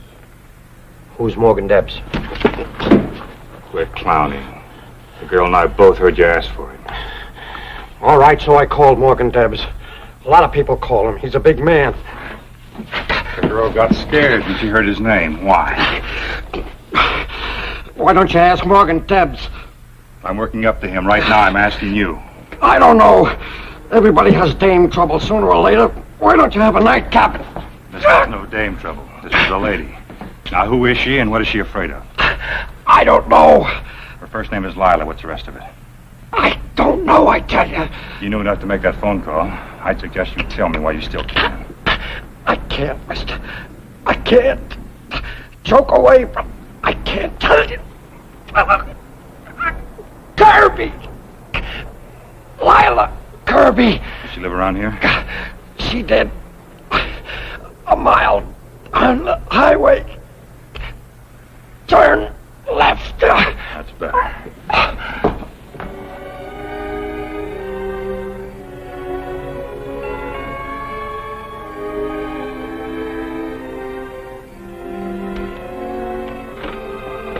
Mrs. Kirby? Yes? I'm John Prescott. I hate to bother you at this time of night, but it's important that I talk to you. About what, Mr. Prescott? Your daughter. Come in, young man. Now, what about my daughter? I was with her tonight. She left me. Well, that is, we got separated somehow. I wanted to make sure she was all right. Of course she's all right, Mr. Prescott. John Prescott. How nice of you to bother. She's up in her room. May I see her for a moment? Well, it's awfully late, isn't it? Yes, and I apologize for intruding, but it's very important. If you'll wait in the study, I'll tell her you're here.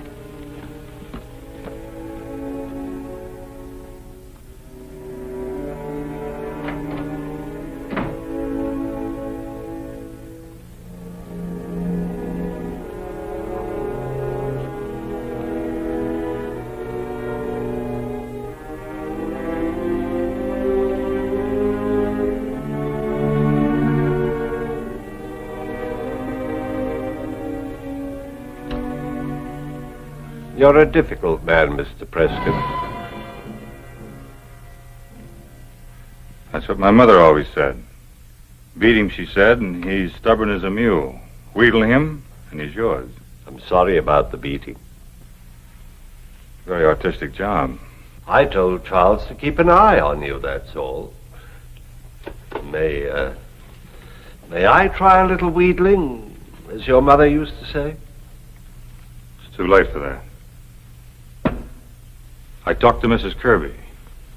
She's gone upstairs to get Lila. She won't be back, and Lila's not upstairs. She's dead. Dead?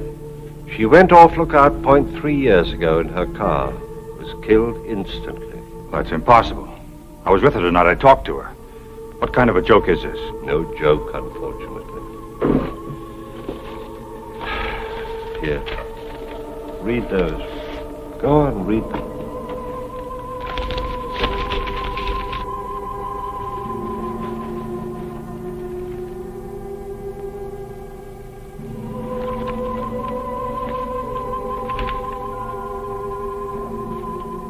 If Lila is dead, who was I with tonight? I think you were with Lila Kirby. That's ridiculous. I can't explain it. This is the second time she's reappeared. She seems to be drawn to Lookout Point, the scene of the accident. And, when you get there, she disappears? Yes. I was hoping this time would be the end of it. According to these, you were with her. Yes. Lila's impulsive. I was the guardian for her father's estate, and there were things I had to discuss with her. And the night in question, she didn't like the things that I was saying and started to drive away. What about Mrs. Kirby? She's gone upstairs to get Lila. She is Lila's mother, isn't she? Yes, and my sister. Lila's death was a terrible shock to her from which she hasn't completely recovered. That's why I want to keep the news of these reappearances away from her. Anything that reopened the tragedy to her might result in her becoming completely deranged. I don't know. Maybe I am difficult, as you say. But it's hard to believe. Such a beautiful girl. So full of life. I met her this afternoon. Her car was stalled on the highway. Turned out she was merely out of gas. What kind of a car was it? A red sports car. Low, rakish. Just the kind you'd expect her to drive. That's Lila's car, all right. But it's been lying at the foot of Lookout Point for 3 years. Hardly seemed worthwhile trying to have it towed away. Now you understand why I didn't want to tell you anything of this.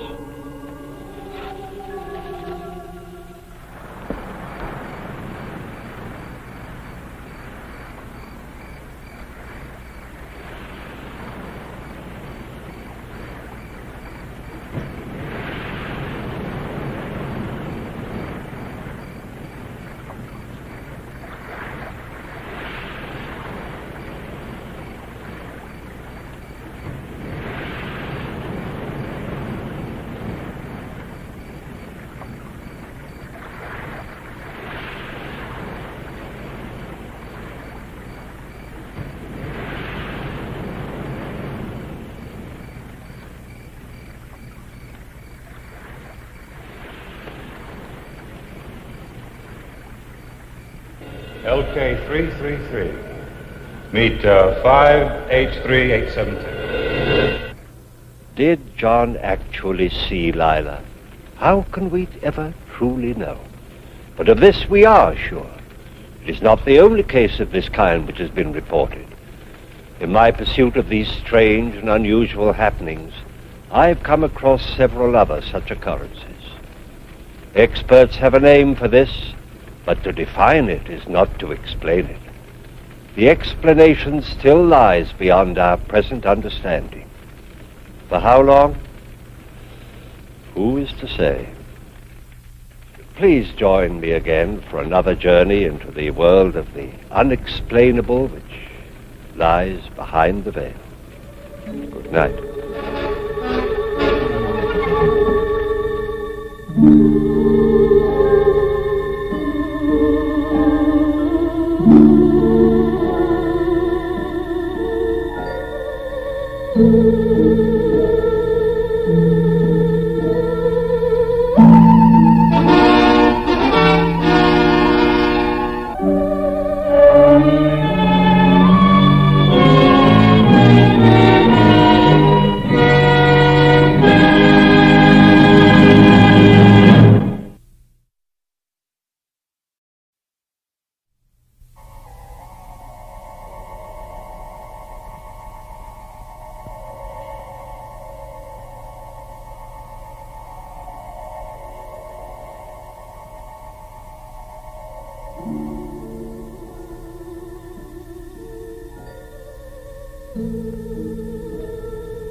Good evening. Tonight I'm going to tell you another strange and unusual story of the unexplainable from behind the veil. Ever since man was first able to think, he has tried to find reasons for those happenings that he has been unable to explain. Yet even today, with the knowledge of our universe which we have amassed, despite the myths that we have exploded, there are still areas about which we know nothing. The world beyond our understanding, the world behind the veil.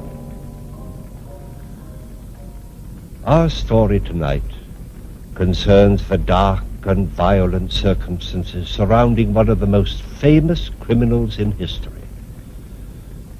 George Durst was a normal citizen of his time, a man completely average in all respects. All respects but one. I knew it. Tucked away down at the bottom of the page. Mr. Walter Durst will give the last of his lectures on clairvoyance tonight at the Cumberland Hall. What? The advertisement. So discreet it's practically invisible. I thought it was quite tasteful. I wish you would let me deal with that side of the business. You have no head for publicity.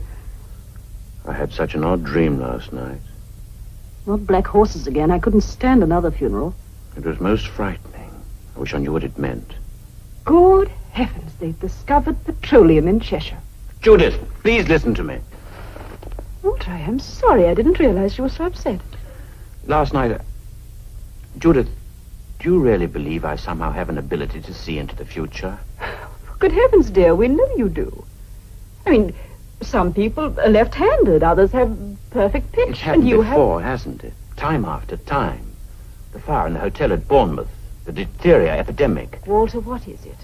Judith, last night I saw murder done. Why must it happen to me? Why not to someone who understands these things? I don't want it. Now, Walter, don't be so foolish. We have to make a living, dear, and I'm not sure that you'll be very good at anything else. I was so frightened last night. Then why didn't you wake me? You were so sound asleep I didn't like to. Just after I went to sleep, a most odd feeling, as though something were trying to get inside my head, something pushing and probing, and then an odd sound like nothing I'd ever heard before, and then the picture, misty at first, the buildings all blurred, and then all at once it came quite clear. I was walking along a darkened alley in the East End. There was no sound.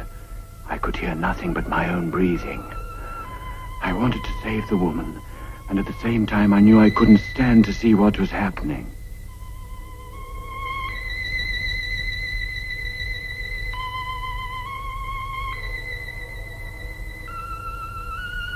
Suddenly I found myself outside some horrible drinking house. I remember hearing the ticking of a clock. I knew it was important to see the time. My body floated as though it were no more than mist, and the light at the corner of the lane seemed to draw me to it. I felt as if something were guiding me, begging me to look up at the street sign. Bucks Row. I saw it quite clearly, and yet I'd never even heard of the place before. I wish I knew what it all meant. Darling, why should it mean anything? It's probably just an ordinary old nightmare after all that lobster you had last night. No. There was such purpose to it, almost as though I'd been made to see it for some reason. In the early hours of this morning, Timothy Durrant, a cart driver, was returning to his lodgings in Whitechapel when he saw what he thought was a tarpaulin lying in the gutter. Crossed the road for a closer look, only to discover that it was a woman lying there. A lighted match revealed that her throat had been cut. The body has been identified as that of Mary Nichols, 42, a woman of unfortunate reputation, who had last been seen alive but very drunk just before 2:30. The police surgeon has stated that in addition to the throat wounds which caused death, the body had been almost completely... Does it say where it happened? Yes. The body was found in Bucks Row.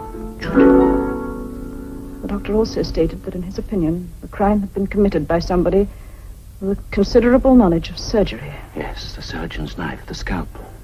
And moreover, it was the same person who brutally murdered Martha Turner 3 weeks ago on the night of August the 7th. An inquest is being held. All the details. Walter, you've got to go to the police. The police? There can't be any motive for killing these terrible women, so the man is probably mad. Don't you see there may be more murders? And more dreams. Walter, think what it would mean if you could go to the police and tell them exactly when and where the next killing would be. No, I won't have any part of it. It's nothing to do with me. Walter, that is a disgraceful attitude. The seeing of justice done isn't merely the business of the police. It's the responsibility of every member of the community. Why, it might mean the saving of countless young lives. Oh, They were hardly young. Walter, it is your duty to go to the police. All right. I suppose you're right. As usual. And darling, think of the publicity.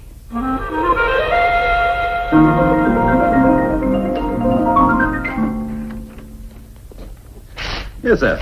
Oh, good morning. I want to see someone about the Whitechapel murders. What connection? Well, it's rather a personal matter. I prefer to see whoever's in charge of the case. Right. A name, sir? Clairvoyant. Yes? You're new, aren't you? I beg your pardon? You haven't been in before? No. Oh. Well, Inspector McWilliam's in charge of the case. I'll tell him you're here. Let's see if you don't mind waiting a while. I mean, all those people have... A lot of money, sir. Brought them all out today. Gypsy Jim, One-Arm Nell, and the old lady with the crystal ball. She can tell us the identity of Jack the Ripper for a mere £50. Jack the Ripper? Well, that's what the newspapers have tagged him. Oh, we have them all, sir, especially on a case like this. But, Constable, I assure you I didn't come here because of any reward. Last night in a dream I saw the exact circumstances of the Bucks Row murder. Several hours before it occurred. The time, the place, everything. Now, sir, you look a nice, sensible sort of gent. You know, the wife had the same trouble. Wake me up in the middle of the night, she would, just to tell me about these here dreams, so I got her some stuff called slumber pills. Only a cheap medicine, you know, but efficacious. Very efficacious. Never had any more trouble with her since. Thank you, Constable. I assure you will have no more trouble with me either. Good morning. Emily, don't lag behind. I wish to see someone about Jack the Ripper. My little girl has some information I know will prove invaluable. Have a seat, It happened yesterday afternoon during my usual Tuesday sales.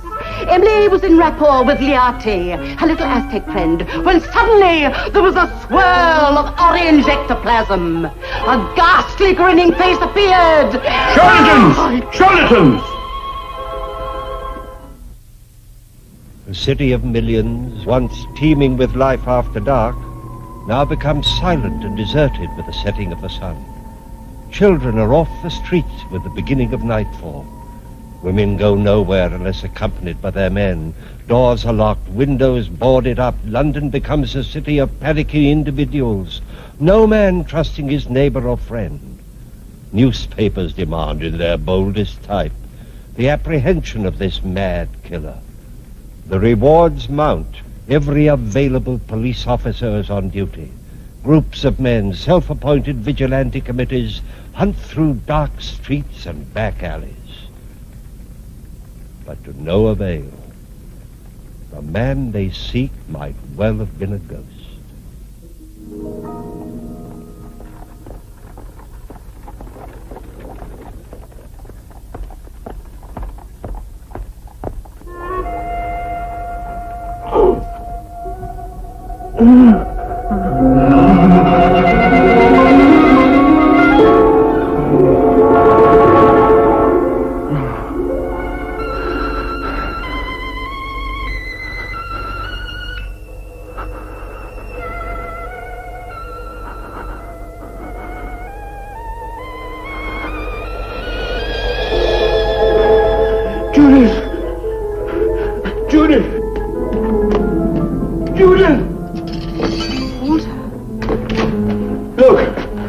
Look at my hand. Look. It happened again. Quite suddenly. I saw the body. He'd cut an ear off. It was lying in the gutter. I picked it up. You see, the blood's still on my hand. Walt. No, I won't wipe it off. They can see it at Scotland Yard. It's a manifestation. They'll have to believe me. Walter, it's your blood. You must have dug your nails into the palm. No. I saw it, though. There was a red flower in her dress. And she had a bunch of grapes. And she was still clutching the bunch of grapes. My dear, you must eat something before you go. Go? Well. Oh, no, not the police. They'd only laugh at me again. Then we'll have our dinner and they can laugh at both of us if they want to. I'm coming with you this time.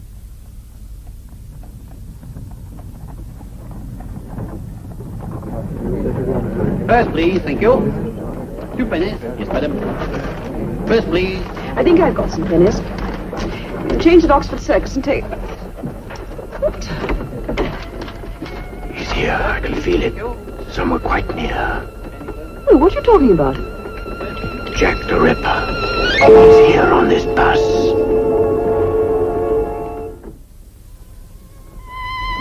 Jack the Ripper. He's here on this bus. Where? I don't know, but I can feel the vibrations. It's the same man, the man in the dream. Regent Spock! Walter, are you certain? Of course. Then we must do something. Try to find him. It's vanishing. It's fading away. Regent Spock! Walter, quickly. What is Judith?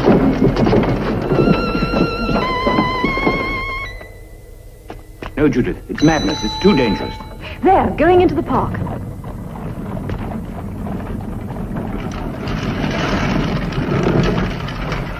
Walter, don't stop me. Which way did he go? I don't know. I can't feel it anymore. Well, try. Concentrate. You must. It's no use. He's gone. It just isn't there. Oh, he's so close. Well, I'm sorry. I couldn't help it. Besides, it would have been madness. Now, I think we ought to go and tell the police.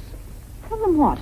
Why, that Jack the Ripper's in the park. They might close the gates. Walter, sometimes I despair of you. Come on, we're going to Scotland Yard.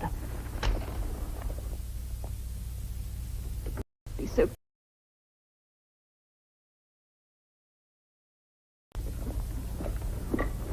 Oh, I didn't expect to see you here again, sir. I want to see Inspector McWilliam, isn't it? He's busy. We're trying to find someone called Jack the Ripper. Perhaps you've read about it. The constable. Walter, let me. Constable, today is the 30th September. It is? And it may be remembered as the day that Jack the Ripper committed his 4th murder. That is, if you just stand there and do nothing to prevent it. Ma'am, I had my orders, that's all. But please, you must let me see the inspector now. This afternoon, I had a vision of a murder that I know is going to take place tonight. You must understand, we can stop it, otherwise the blood will be on my hands as much as... Walter! So a woman will be found dead tomorrow, with her ear severed from the head. What did you say? I saw it in the dream. The ear was lying beside her in the gutter. Constable, this way, ma'am. I'm Inspector McWilliam. What's all this about a dream? My name is Walter Durst. I'm a professional clairvoyant. Perhaps my card will do. Now, what did you dream? Well, I imagined I was walking along a lane in the East End. There was a woman. Her throat had been cut, and the ear was lying beside her in the gutter. It's not the first time, you see. The night that Mary Nichols was killed, I saw it just as it happened. The time, the place. When did you send the note? What? The note you received this morning. Oh, I haven't sent any note. I have been here before. The constable will tell you. I'd like a specimen of your handwriting. Sit down, Mr. Durst, will you? Oh, I don't see what my handwriting's got to do with it. Please write. Well, what shall I write? Just 3 words. Dear old boss. Dear old boss. I wish you'd explain. Mr. Durst, you didn't by any chance dream the location of this murder? No, not this time, but I'm sure What do I you mean can not this time? Well, I told you, the other dream, the night that Mary Nichols was killed. But you didn't write to us last time. I don't know what you're talking about.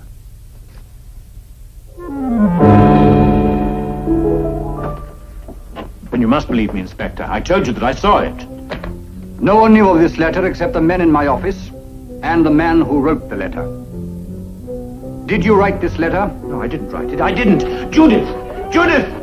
You will be kept in custody until we can make further investigations in the morning. Please let me go. Don't you see what you're doing? That's enough. Come on. But the woman, I saw what he did to her. You couldn't tell it was a human face. You could save her. Perhaps I have. Please. Please let me help you. All right, Constable. Well then, God help you.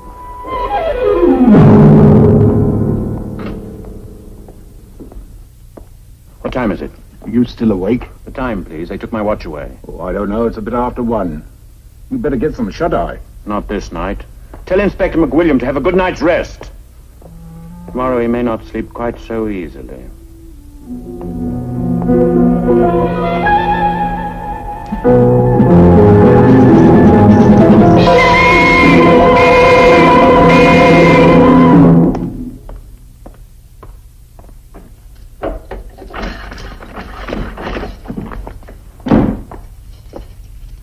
All right.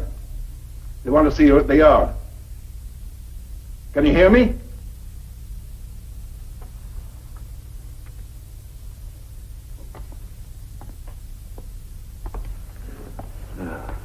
God forgive them. Forgive them.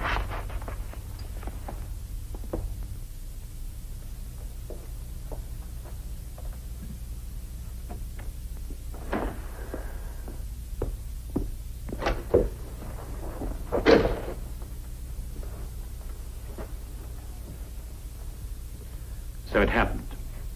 And it was in your power to save that life. 2 lives. 2 women murdered within an hour. One in a yard at the back of Berners Street, the other in an archway off Mitre Square. Both of them hacked to pieces. You were right in every detail. Every man available was on duty in the East End last night. And every suspect we had was under lock and key. It's impossible. Yet it happened.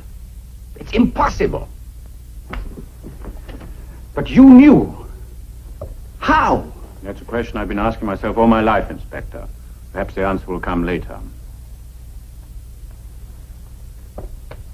I trust, sir, that you will accept my apologies for what happened last night. Inspector, I owe you my supreme gratitude. This was no imprisonment. It was a release. Until last night, I've been afraid of this gift I have. Ashamed because I was not quite normal. My wife had to have my courage and my convictions for me. Now I know this power was given to me for a purpose. Respect must be paid to it, and to me. I wish to heaven I'd believed you last night. Should you dream again, of course I shall act immediately. We can act now. Walter, last night? No, this was no dream. But I can find Jack the Ripper. Probably tonight. This time I shan't even ask how. Every policeman in London is at your disposal. And that won't be necessary. Shall we meet at my house at 7 o'clock? At 7.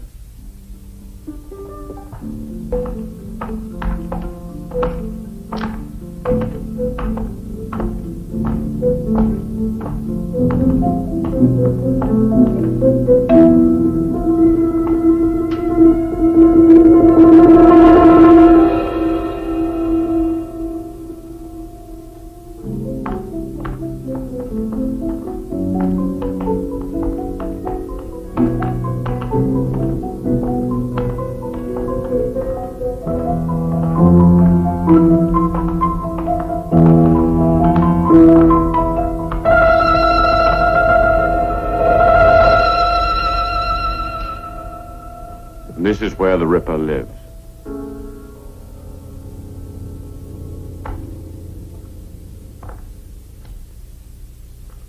G.R. Willardon, FRCS. Do we not? I don't know. I don't think we can wake them at this late hour. This is where he lives. It's incredible. A large house in Harley Street, FRCS. Fellow of the Royal College of Surgeons. Inspector, there's a dog lying at the foot of the stairs. Seems to be light on, sir.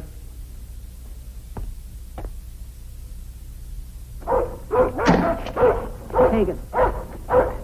Hagen, be quiet. Stop barking. Yes, what is it? We're from Scotland Yard. I'd like to speak to Mr. Willardon. Who is it? Mrs. Willardon? Yes?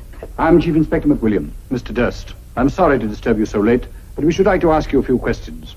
I must ask you to leave. It is very late. Mrs. Willardon, this concerns the Whitechapel murders. It would be very easy for me to get a search warrant. The police? Mr. Willardon? No. My name is Hatherley. I am Mrs. Willardon's doctor. May I ask the reason for this visit? I would like to see Mr. Willardon. That's impossible. Will you come into the library, gentlemen?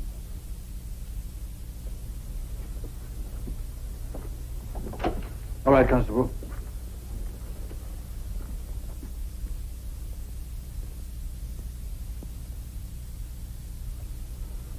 The funeral is tomorrow.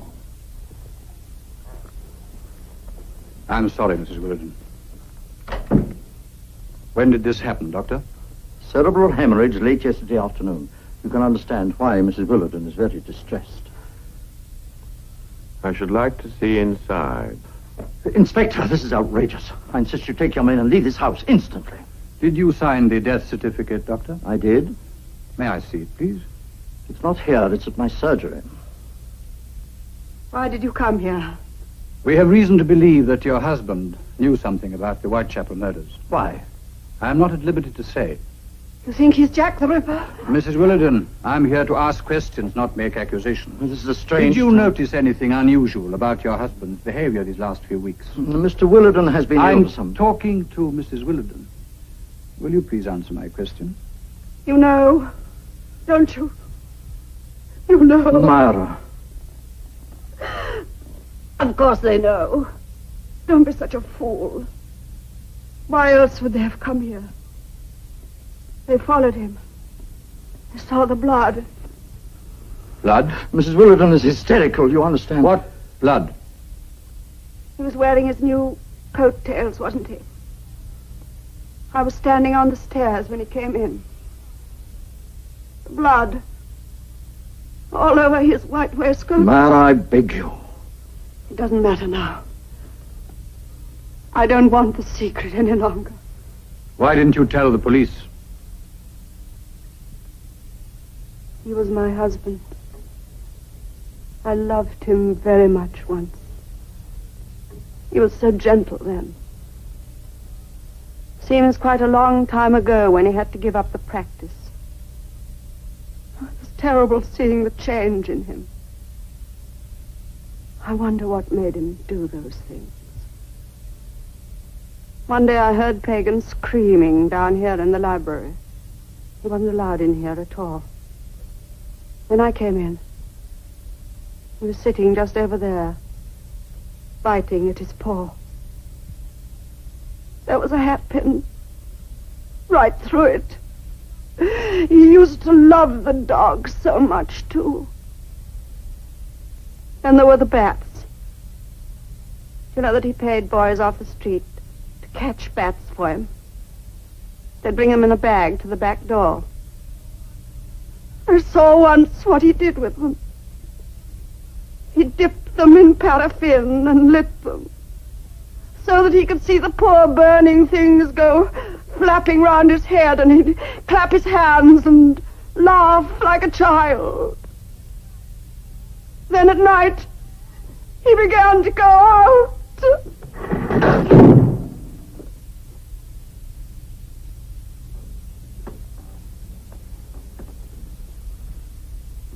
So, the funeral is tomorrow. Yes, to all intents and purposes. The obituary notice has appeared in the Times, and a few relatives have been invited to a simple service in the morning. Where is he, Doctor?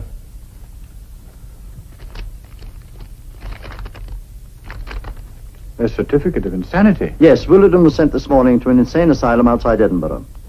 May I keep this?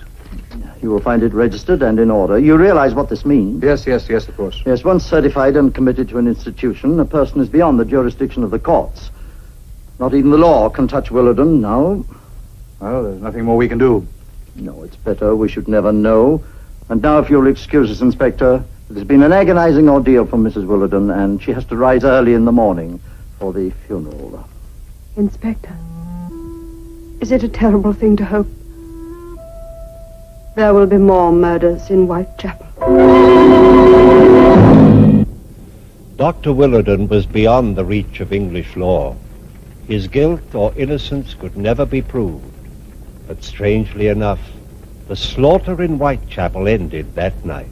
Jack the Ripper never claimed another victim. But what of Walter Durst? How does one explain his gift of precognition, his ability to foretell the future? How could he foresee in such detail the victims and the circumstances surrounding their deaths? He'd never seen any of the women involved. He'd never even been to the places where they met their death. And most of all, how was he able to lead the police to a man he did not even know existed? There is no explanation known to us, but this we do know. On that night, over 70 years ago, ended a reign of terror unlike any known before or since. Please join me again for another journey into the world of the unexplainable which lies behind the veil. Good night.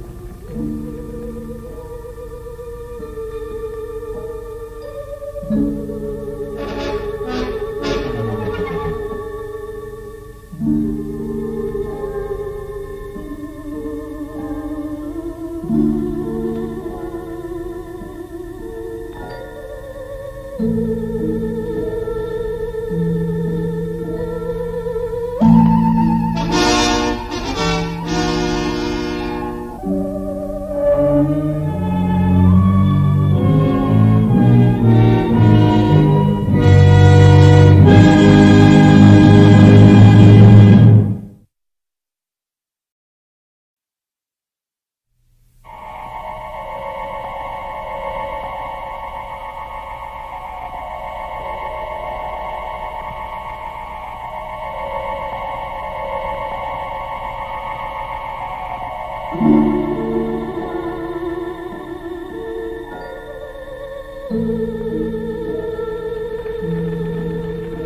evening.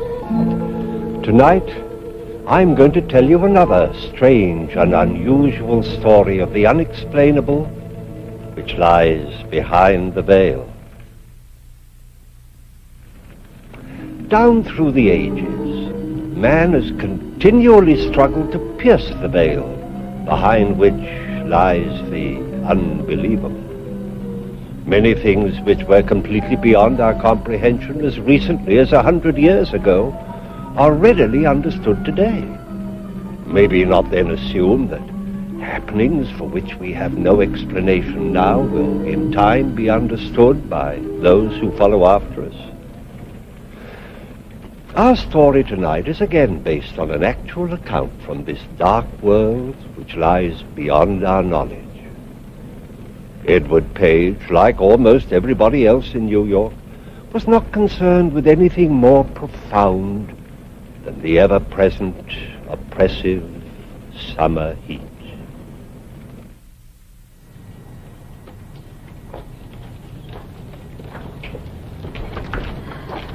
Good evening, Mrs. Foley. Good evening. Good evening, Mr. Page.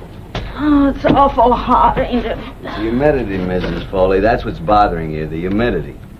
Maybe, but this heat ain't doing me much good either.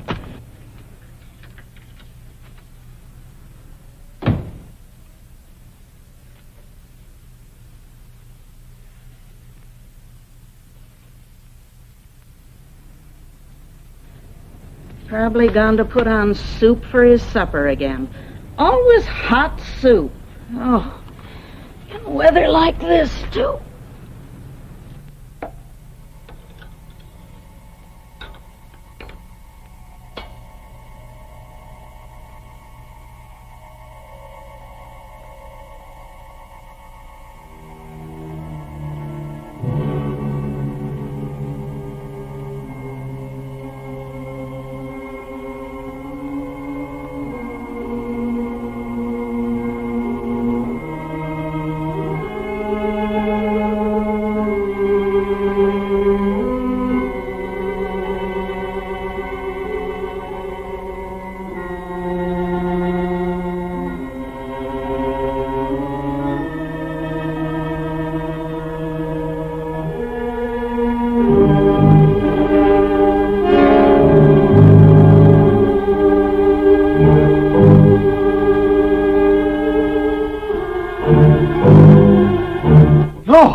Don't do that!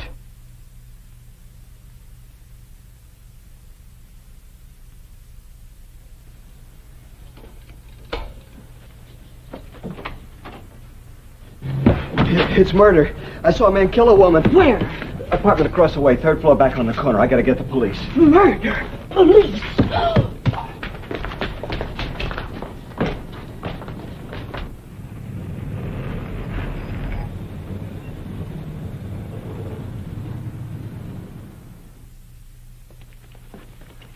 Sure that's the right apartment? I'm positive, Lieutenant.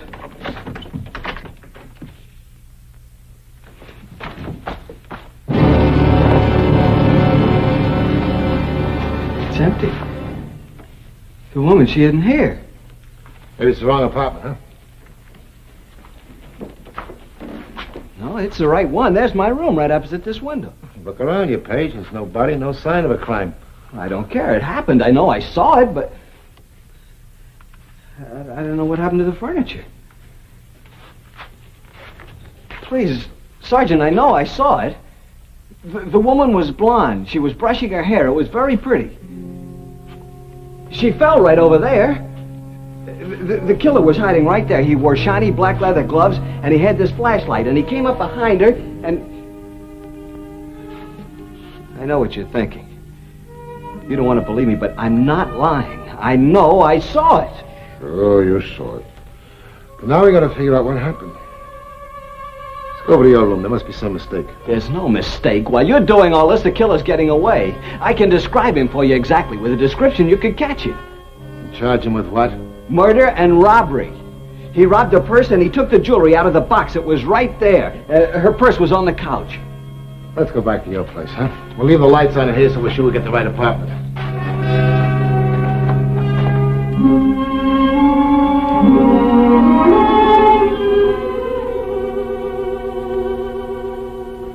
That's the one. See where you left the light on? That's where I saw the woman. She had on a pale blue dressing gown. Please, Lieutenant Davis, say you believe me. Say that I really saw what I saw. Mr. Page, it's been a hot day. Now, you were tired, what, with just coming home from work and all? You heard what the janitor at the apartment house said? No blonde. And nobody in that apartment for the past month. It's for rent. I saw it. You didn't eat your dinner. Lots of times I get lightheaded when I'm real hungry. Now, why don't you be a good fellow and sit down and finish your dinner and you'll forget all about it. You'll feel better. We better get back. What about a report? Do we make one up? Yeah, I suppose we'll have to. Just say that it's been a hot day. Blame it on the heat. It's not the heat. I saw it. If you won't believe me, I'll find someone who will. Calm down, Mr. Page. What's going on here? What are you doing to Mr. Page? Tell him, Mrs. Foley. Tell him that I saw the murder, that I really saw it. But I didn't see it. Let me go. I got to tell someone about the murder. Find someone who'll believe me. You better come along with us, Mr. Page. We'll talk it over.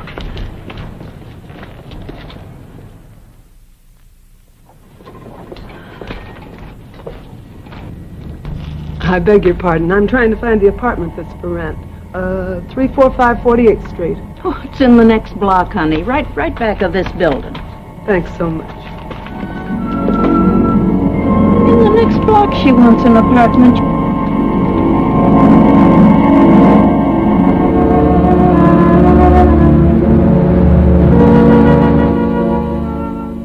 Now tell me the whole story, right from the beginning, everything that you can remember. I'll record it. All right, sir. I came... Not so close to the microphone. Just as though you were talking to me. Yes, sir. Well, I came home with my groceries. Soup. I always have soup. I like soup. And Mrs. Foley that's my landlady. She was sitting on the front steps. She looked awful. She always does. Well, she complained of the heat. And then I ran out of the room to get the police. That's all? Yes, sir. Thank you. Mr. Page, you have an amazing eye for detail and the most retentive memory. Doctor, when it's murder, you see, you remember. You keep on using the word murder. Now, how do you know the woman was dead? She was hit on the head, that's true, but she might only have been unconscious. She must have been dead. He hit her hard. It was a flashlight. Doctor, when can I get out of here? I'll send you home as soon as possible. What sort of work do you do? Well, I'm just a shipping clerk. But they count on me. I keep track of things. Mr. Wonder, he's my boss, says I have a fine memory, like you said. You can go back to your room now, Mr. Page. And you won't need any more sedation.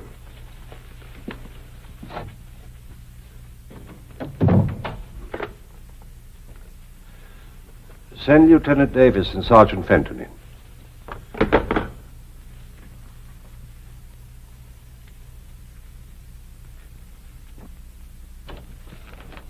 Morning, Doctor. Morning. Lieutenant, Sergeant. Page come out of it yet? I'm afraid Page isn't going to come out of it, as you call it. Well, that's too bad. He's a nice little guy. Nothing for him to come out of. He's as sane as you and I. Wait a minute, Doc. Suppose you speak for yourself. There's no form of dementia that I've ever seen or studied. I'm convinced that Page saw something real. I've been around a long time, Doc. Some guys sit around looking in other people's windows. Well, they see quite a bit. But most of it isn't murder. Page didn't seem like that kind of man. He was worried and scared by what he saw. I don't think he's that kind of man either. Page is an oddball. He doesn't add up. Everything says he's honest. But he tells us a story we can't believe. We'll keep him here a little longer I'll run some tests on him. I've never seen a case like this before. It's your worry, Doctor. Ours is over. We go on the facts, and there aren't any in this case.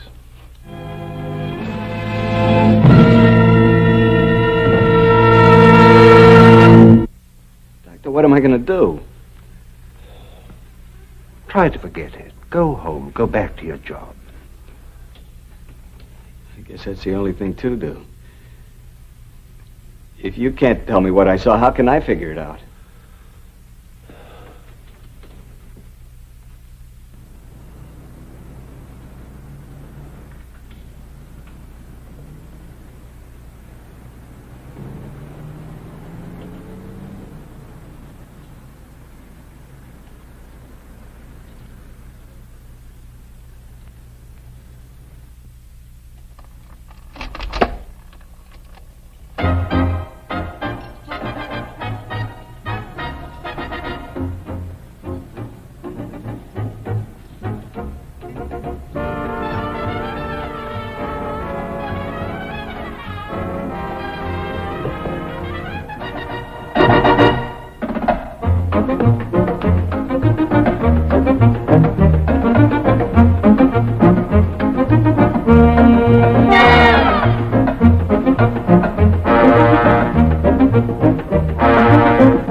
Davis, homicide. Go ahead. And what's the address? Would you mind repeating that address, please? What's the apartment number?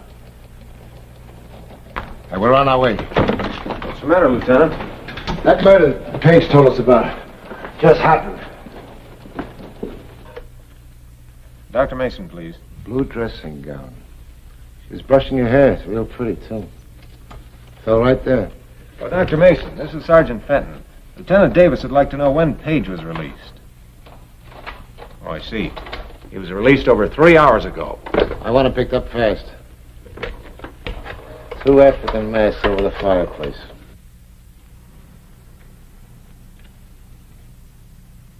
Sergeant Fenton. Hang up. I'll call you right back.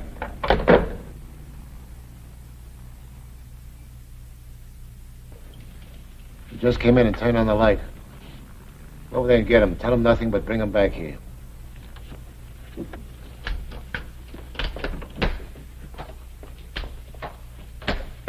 Lieutenant? Hey, Doc. Hot night. Miserable weather. Good looking woman.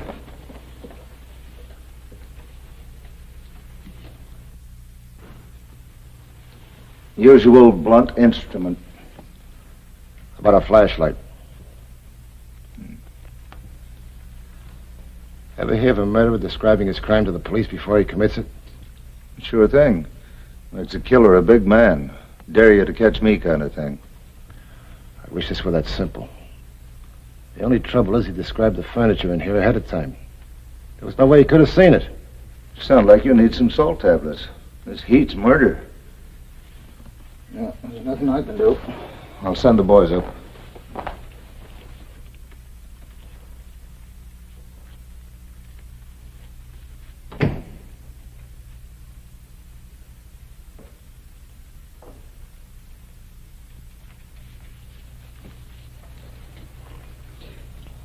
It happened. Just like I told you. That's right, Page. Just like you told us. Everything's the way I saw it. You left the hospital 3 hours ago. Did you come right straight here? I walked for quite a while. I just got home. I don't mean that. I meant here, this apartment. Why would I come here? Nobody believed you when you told us the story about the murder. This upset you, made you mad. You decided you're going to show us. You came home, you saw the apartment was rented, so you came over here and you killed her. No, I didn't come over here. Page, why don't you make things easy for everybody? We both know you can't see a killing, and then suddenly 3 days later it happens. But it did. I described the killer for you. And the killer is you. Quit stalling. Why don't you admit what you did? Tell us what you did with the flashlight and the gloves you used. Lieutenant Davis, these bills, they're for this furniture. From 3 different stores. Sergeant, let's stick to what we're doing. There's no other answer. Page, you killed her. Page described this furniture before the woman even bought it.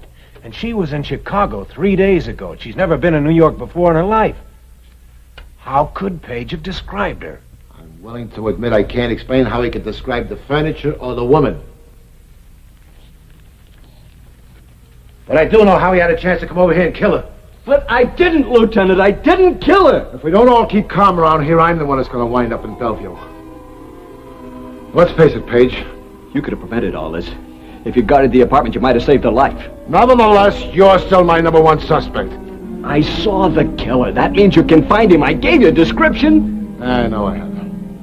But it's not enough. Let's get out of here.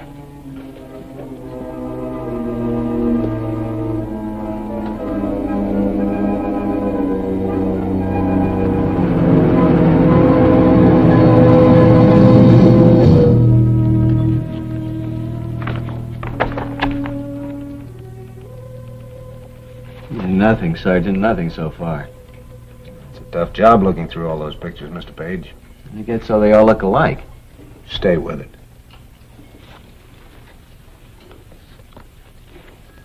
It's a pretty good description you got out of him, Doc. Better than I could do. Very few witnesses have the power of observation that Mr. Page has. I'll say that for him. He saw plenty. It's still not enough.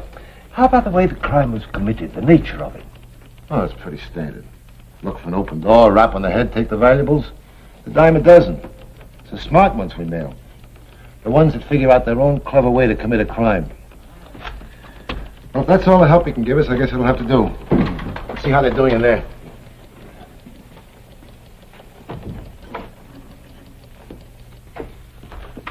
That might be. The face might be the same. I don't know. The nose isn't the same. Up there at the bridge, the killer's nose was flatter.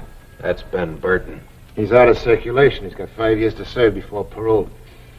I don't think it's any use. Of course it's some use. A woman's been murdered here. Let's start all over again. Now, gentlemen, please relax. Now, there's a very good idea. Let's all have a cup of coffee, and perhaps it'll clear our thinking.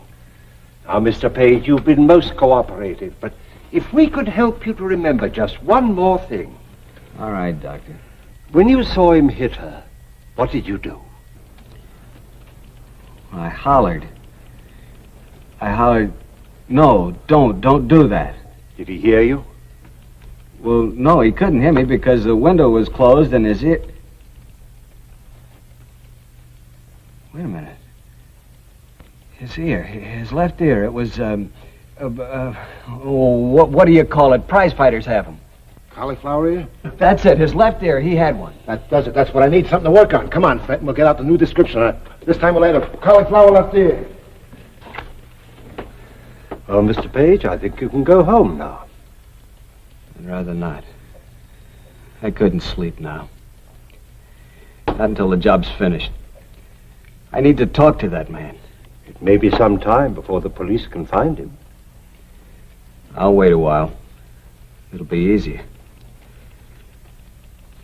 You see, Dr. Mason, you want to know what this is about because you're a psychiatrist. But I have to know just to be able to live with myself.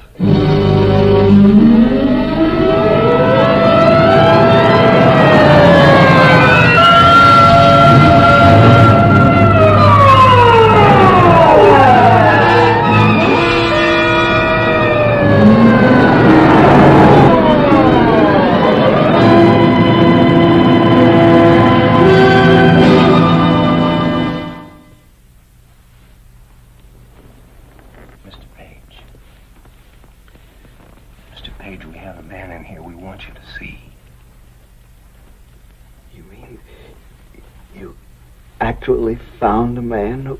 He matches your description exactly. Everything is the same. Can we see him? As soon as Lieutenant Davis sends for us, he wants to question him first. We're holding you as a surprise to force him into confessing. You see, actually, we have nothing on him except your testimony. We have to prove that he killed that woman. Yes, of course. When we go in, don't say anything about it. Not saying it before it happened? Don't worry. Like I said, cop, I don't know what you're talking about. Either book me or turn me loose. You won't hang it on me with a witness. You need more than that, and you know it. You'll need the stuff that was stolen and maybe even the weapon the guy used. Yeah, you're right. I need all of that. And you're going to tell me where it is. Okay, so stop talking and show me. Bring on your witness.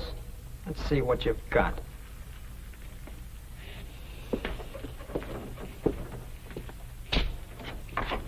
Don't go away. Don't worry. I can't wait to see how this turns out.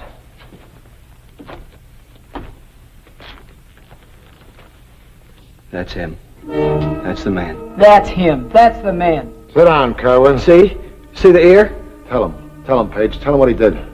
He knows. But he doesn't believe I saw him, is that it? That's it, Dan. I think you're a liar, looking for a big charge or something. You wore shiny black leather gloves, dark gray pants, and a dark blue shirt. No hat. You hid behind the chair when the woman came into the room. She was blonde and very pretty. She wore a blue dressing gown, light blue. You had a flashlight in your hand. You hit her and she fell. The hairbrush fell, too. You turned and took the jewelry out of the jewelry box, stuffed it in your pocket, went over to the couch, emptied her purse, and you left. It's a frame-up. Nobody seen me do anything. You're trying to scare me. This guy's a fake. You brought him in just to work on me. The arm. When he put his left arm around her neck, she bit him. That's why he rubbed his arm. Maybe the bite mark's still there. Roll up the sleeve, Ed.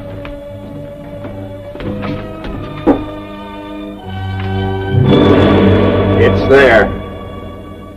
I know. You didn't mean to kill her. Well, she caught me in the room. I couldn't get out. Take him away, Fenton.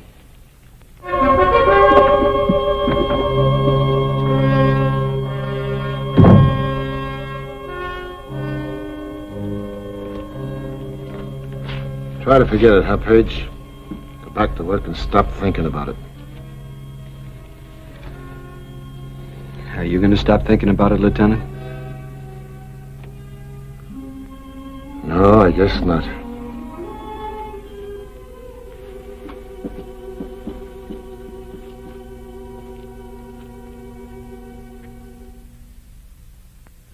Edward Page returned to work 2 days later, but he was not, nor would he ever be, the same man who left work such a short time before.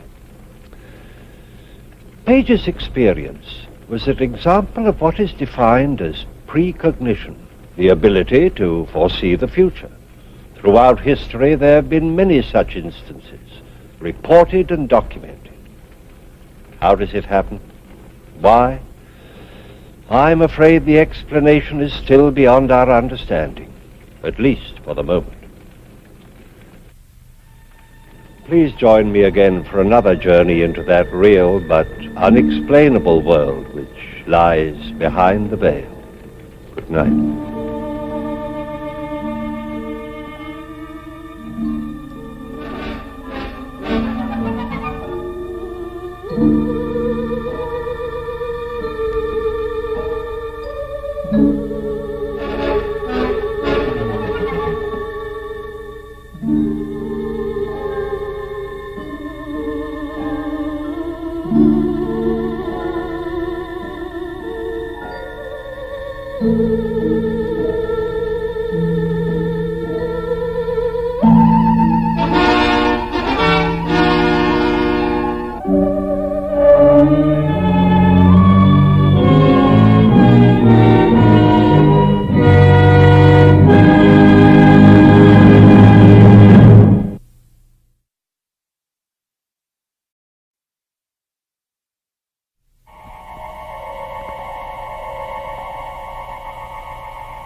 Good evening. Tonight, I'm going to tell you another strange and unusual story of the unexplainable which lies behind the veil.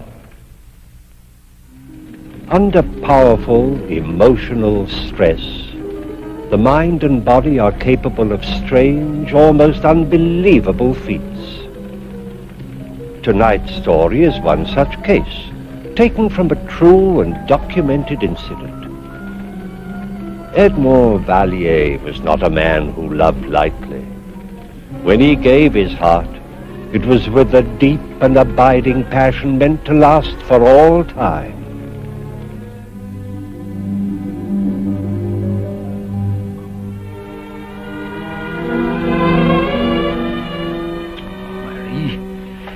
What would I do without you? Edmond, dear, I'm very much afraid you'll have to learn to do just that. Never. You see, I'm going to be married.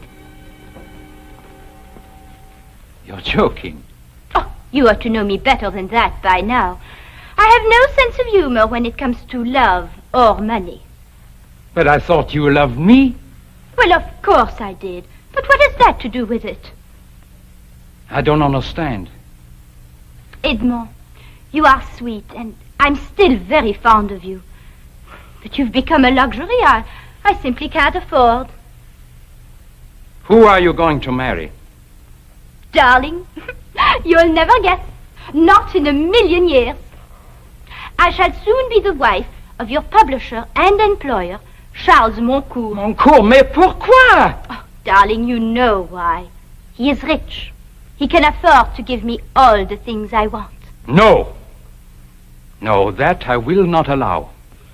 Please don't be tiresome, darling. You know I detest a scene. Besides, I see no reasons why we can't go on being friends. Friends? Well, of course. See, I have brought you one might call it a going-away present. You writers are so symbolic. I thought you'd appreciate this. A symbol of the future to commemorate our past. It's a genuine crystal ball. Au revoir, Edmond. Charles will be waiting for me.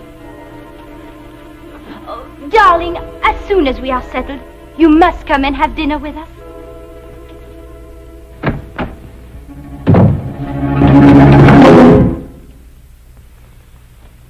One should not destroy a thing of beauty because one despises the giver.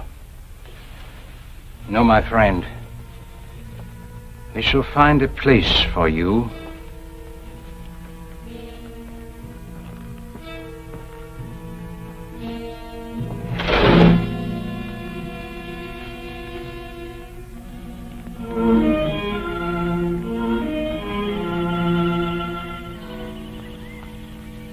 Symbol of the future, huh? Perhaps she's right. Perhaps in the future I will learn to love, not as well, but much more wisely.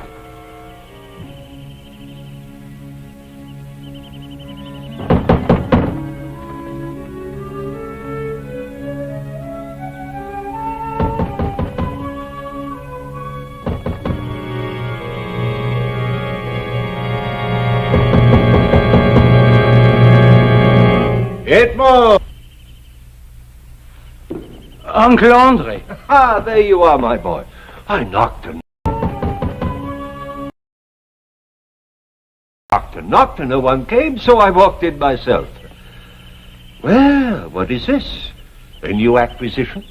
A gift, Uncle Andre. A gift? Uh-huh. Do not tell me who it was from. Let me see if I can guess. Cannot tell the time by it.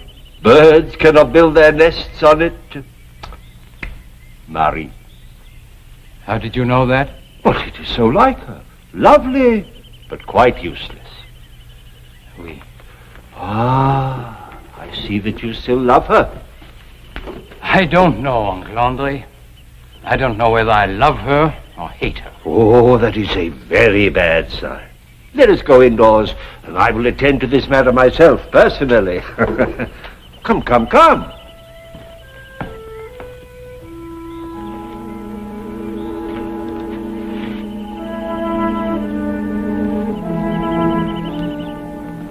Hello.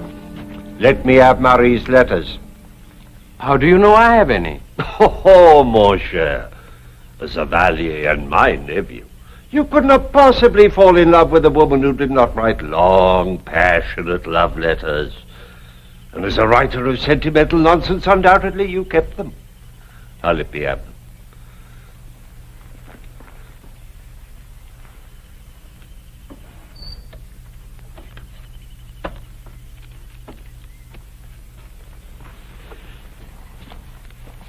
What are you going to do with them, Uncle?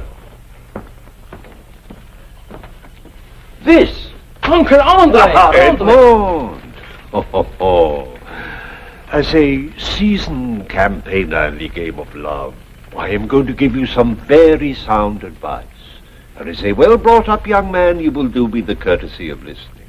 Very well, mon oncle. First of all, you must know that a love affair is gay, joyous. When it is over, finish. Oh, one does not cling to it as a miser to his gold. Perhaps you're right. Perhaps, but it is of a certainty. This advice I give you is the most valuable. Furthermore, the only cure for a love affair is still another love affair. Oh, Uncle. In this matter, how lucky you are to have me as your uncle. You have heard, no doubt, of my little black book. Oh, you should have. It is well known in Paris.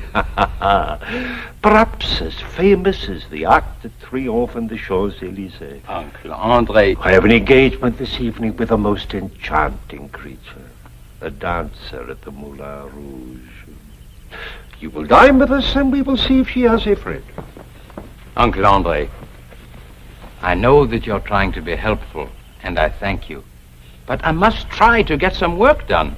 It goes hard, eh? Oh, it does not go at all. Ah, well, perhaps work may be the answer, but I doubt it.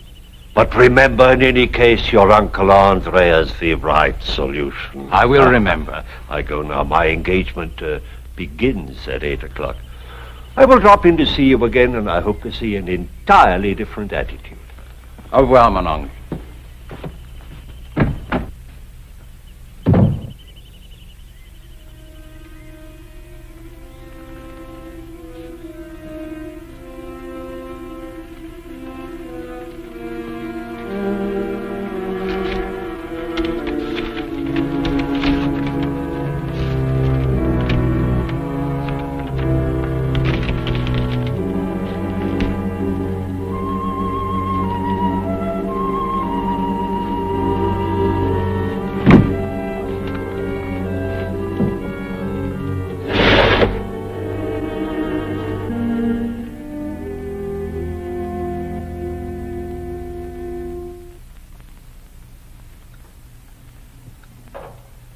My dear Edmond, my presses cannot remain idle while I wait for my writers to write, you know.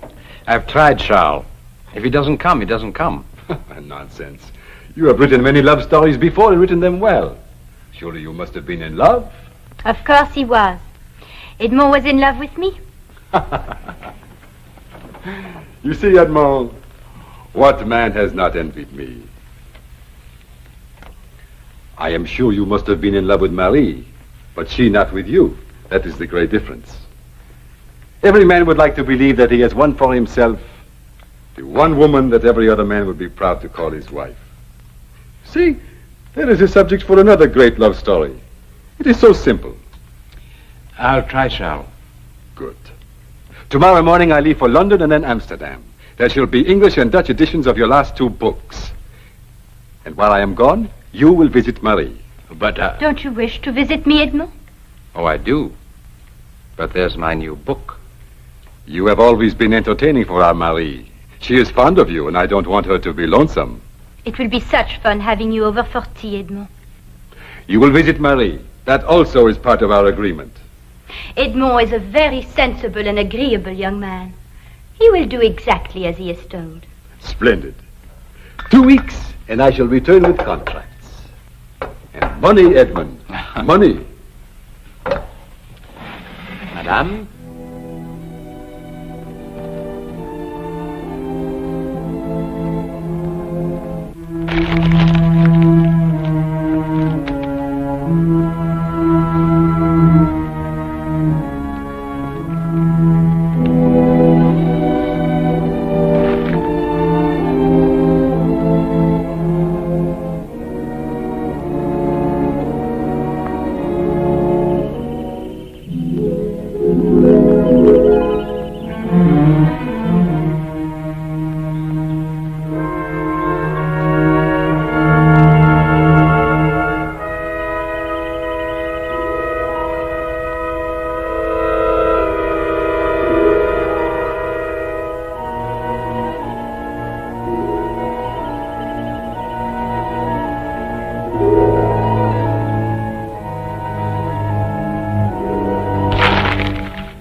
Shall we dine here tonight, or is it the gay life for you?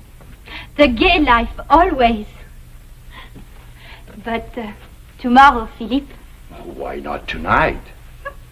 You tire of me if I make my visits too long. Besides, you know I have to be at home. I'll never tire of you, Marie. What's wrong? I have a strange feeling, as if someone were staring at me. I'm staring at you. You're very beautiful, Marie. I'm serious, Philippe. So am I. There is nothing to fear, my darling, except the swiftness of time until he returns. May that day never come.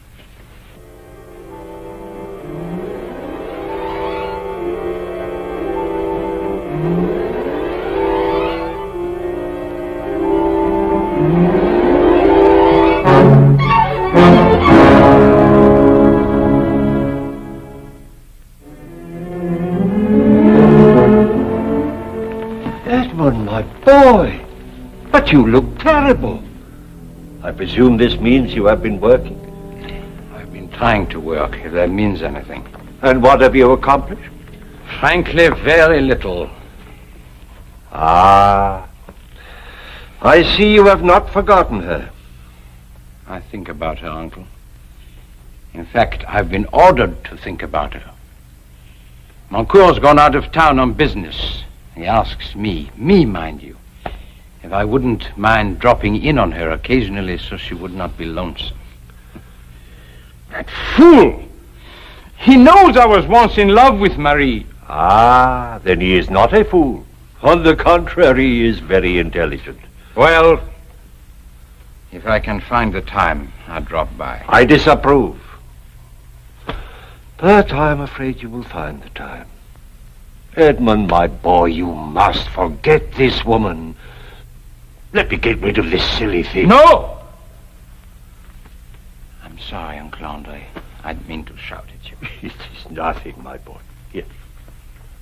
Sit down. Edmond, this is not good. Never have I seen you in such a state. Oh, overwork, unrequited love.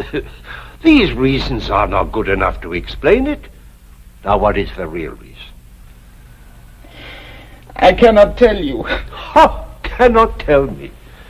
Since when have there been things we cannot tell each other? You and I. Out with it, boy. Uncle Andre. Uncle Andre, I fear I'm going out of my mind.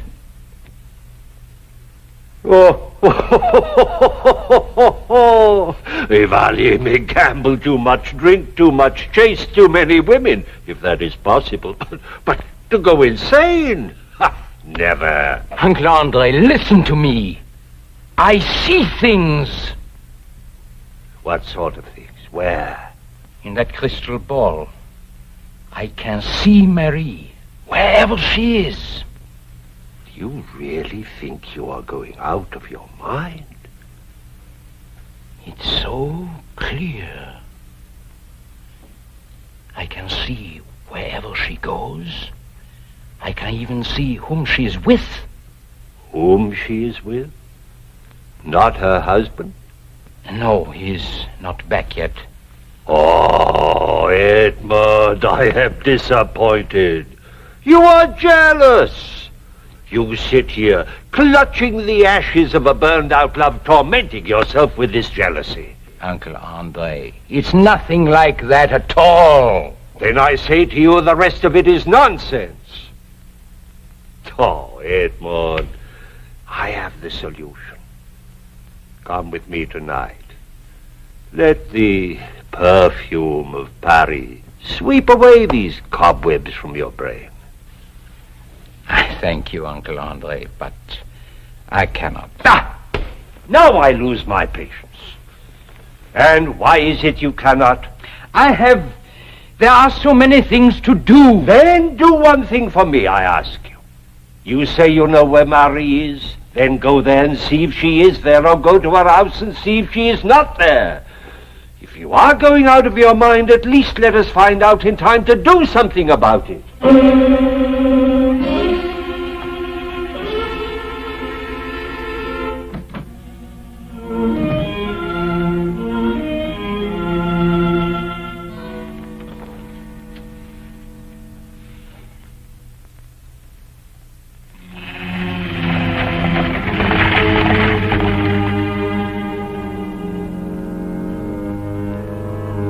Thank you very much.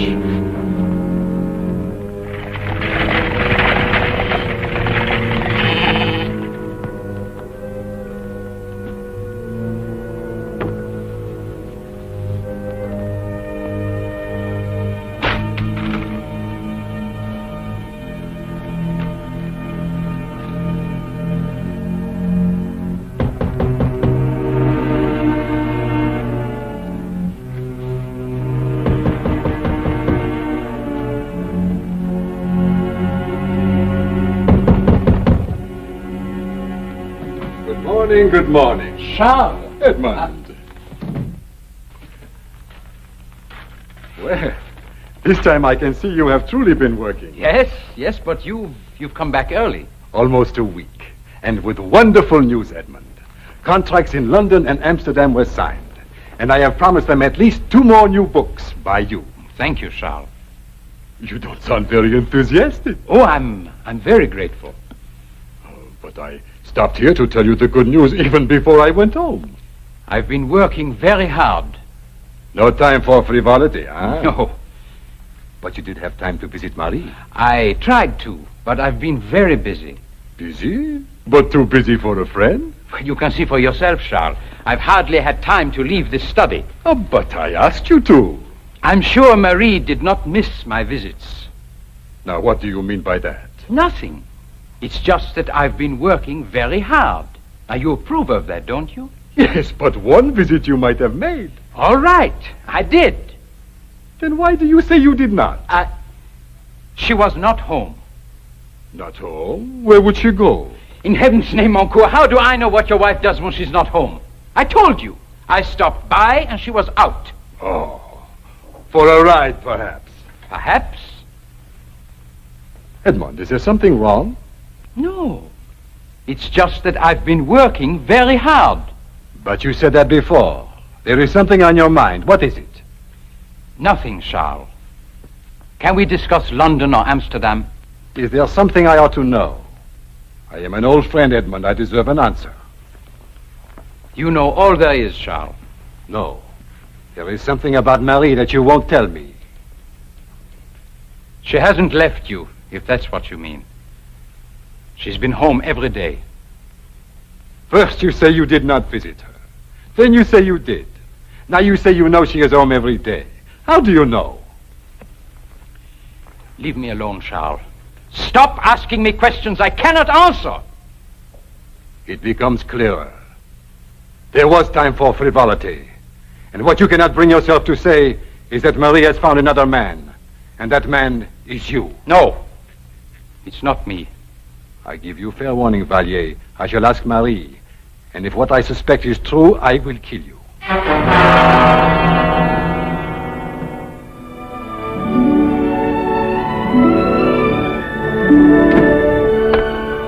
Good morning, my love.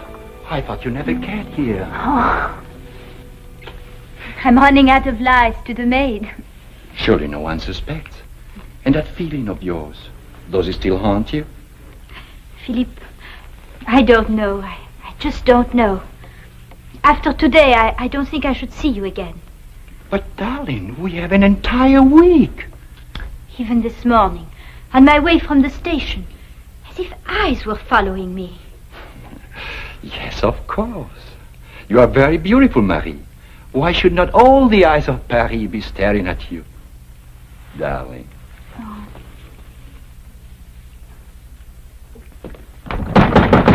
Vallier! Vallier! Vallier! Where is she? I warned you, Vallier. Where is she? Charles, she's not here. You lie. First you besmirch my name, then you make a fool out of me. Where is she?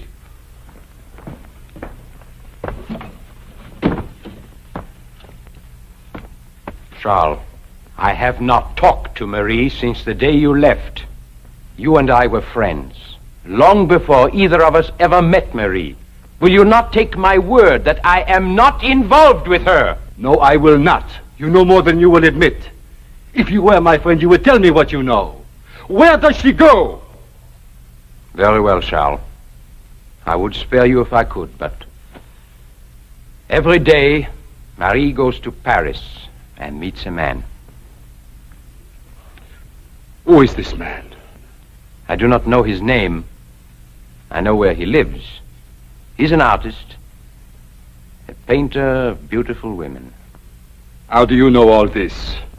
I have watched them every day since you left. You are a vicious liar. I was a fool to think that I could trust you. I met your Uncle Andre in Paris, and he told me that you have not left this house in days. That is true. Nevertheless, I have seen them. You are not even a good liar, Vallier. Do you think I would believe anything you say? This has gone far enough. Charles, you want proof? Yes. Very well. I'll give you proof. There. There what? Your proof!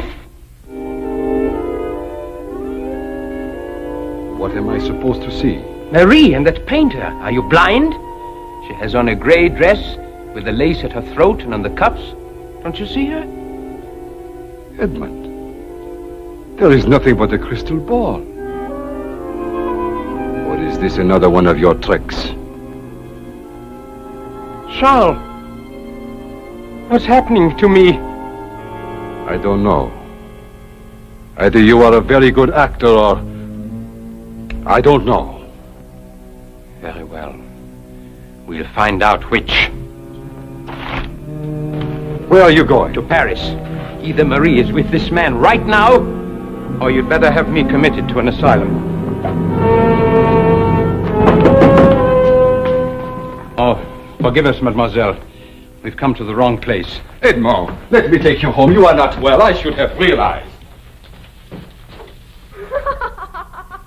They're here. I know they're here.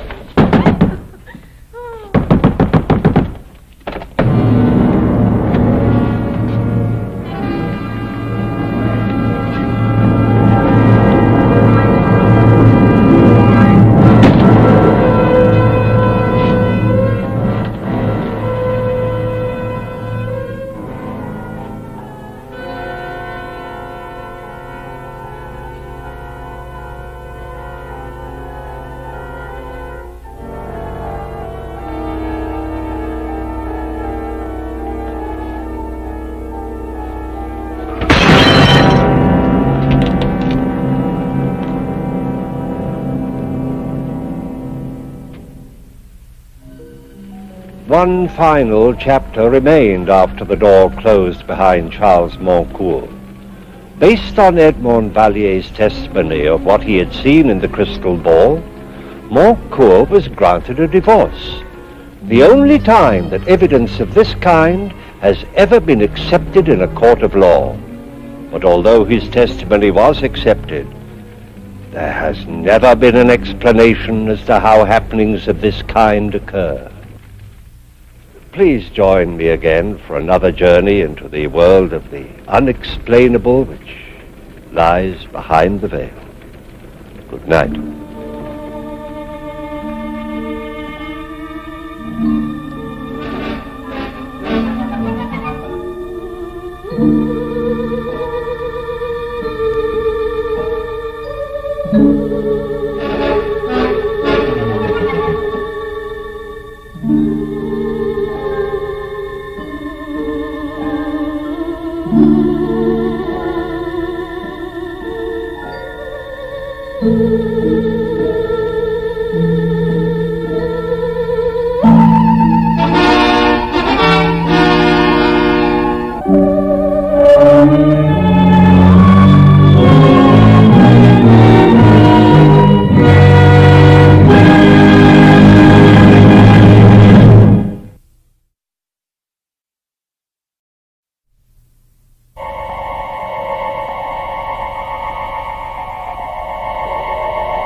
Good evening.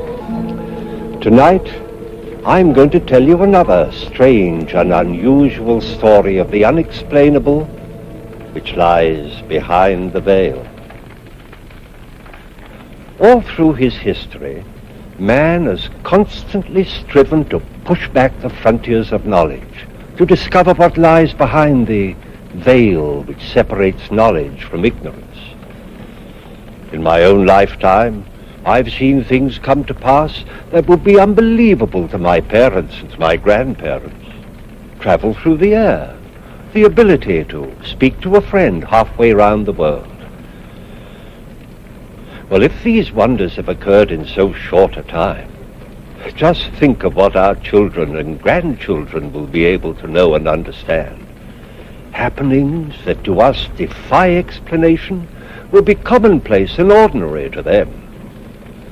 But whether we understand it or not, the event that we depict in tonight's story was very real. It started with a cry for help, a plea to Almighty God, and following that, to a mortal. To a man referred to by the peasants of a tiny Italian village as Il Dottore.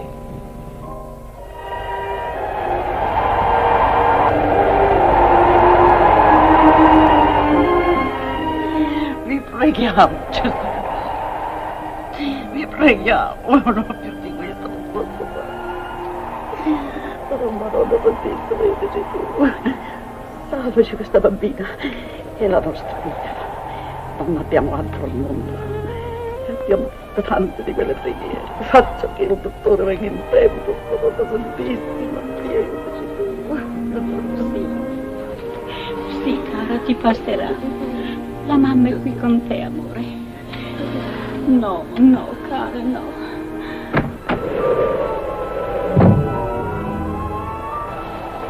La mamma tu è con te. Signora, how long has she been like this? All day off and on. Has she eaten? No, she won't take her food. Nothing. Nothing. Madame Jockey! Il dottore! Il dottore! Io te quiero ver. Dottore! Tony! Tony! Tony! Tony! Papà! Tony! Presto! Go to the doctor! Go to the doctor! Presto! Call the doctor! What is it, Mama? It's Francesca. She's worse. But the truck is broken down and it is 2 miles to the doctor. You want your sister to die? Do you not have 2 good legs, stupido? Fama presto! All right.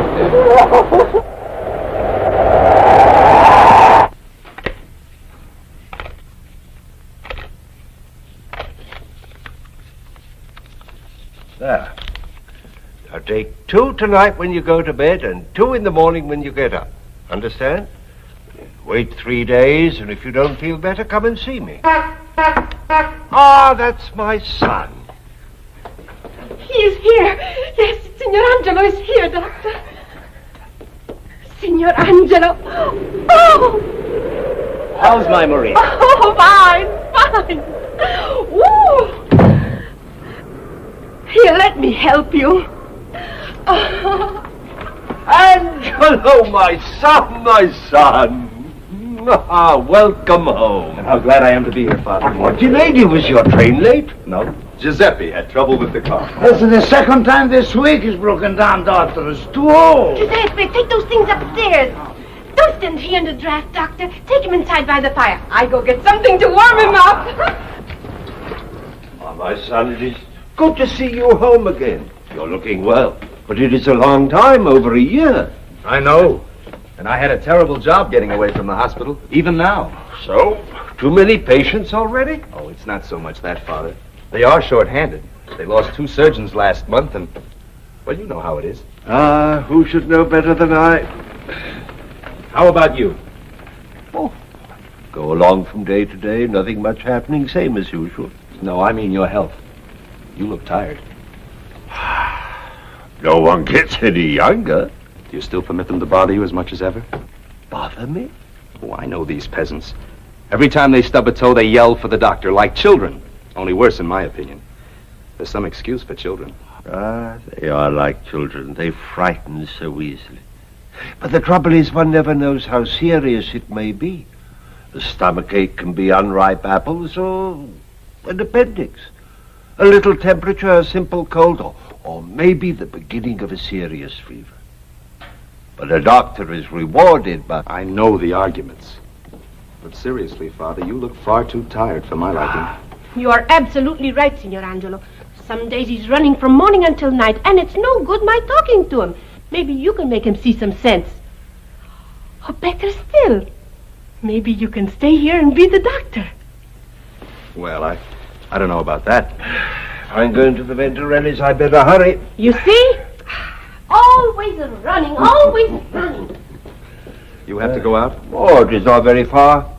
But on a night like this, can't I go for you? No, it is for the poor old grandmother, but nothing can be done for her. Well, in that case, can't you miss just once? Listen to that wind. There's a storm blowing up. The poor soul counts on seeing me every evening. If I missed just once, she would have a bad night. She's not too many left. Well, here's to the future. And here's to that long rest that I'm going to see to it that you have. Ah, and how are you going to manage that? Come back here and take my place? And bury myself here in this...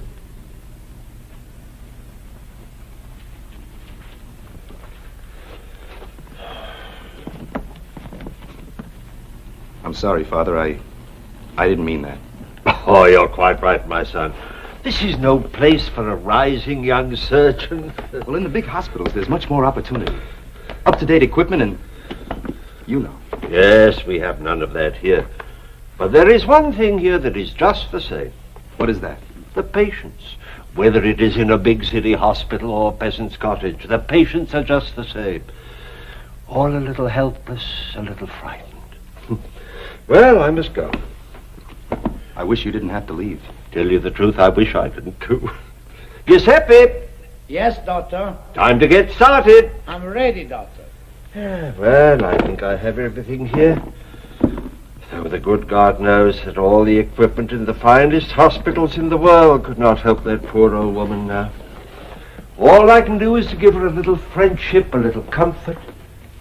Angelo, it is amazing what power those things have. Sometimes I think they do more good than all my pills. I brought you a present. Huh? A new bag. A fitted one with everything in it. A fitted bag? But I warn you, you're not going to need it for long. How is that? Because you're going to retire. And you're going to come and live with me in the city. Retire? Leave these people? Angelo, they are my children. I could not do that. Why, no. I could never do that. Now you get back before the storm gets any worse. Don't let them keep you talking. I'll be back before you know it.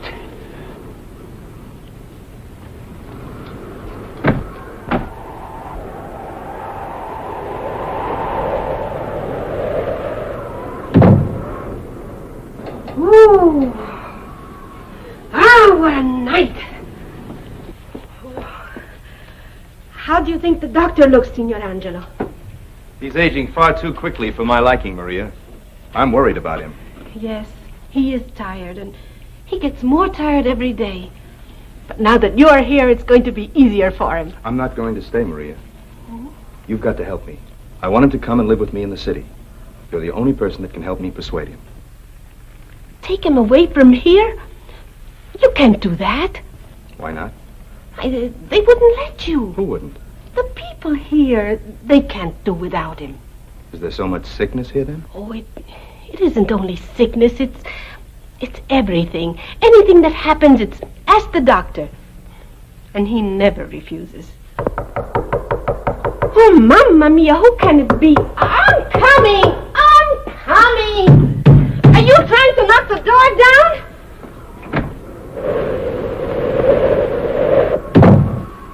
Tony Bianchi, what do you want? The doctor, he must come at once. The doctor is not here.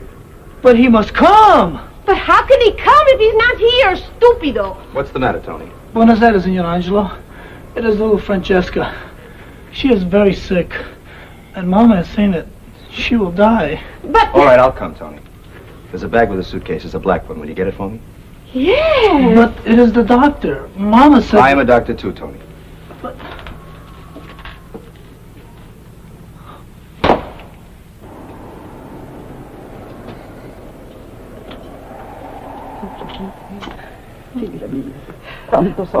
He is very sick. Where is that Tony? I should have gone myself. Why doesn't he come? The doctor will come. He always does. Coraggio, coraggio.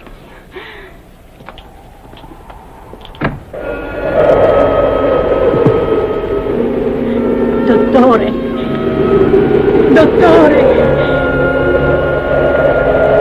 Santa Maria! Madre di Dio, salvate la mia bambina!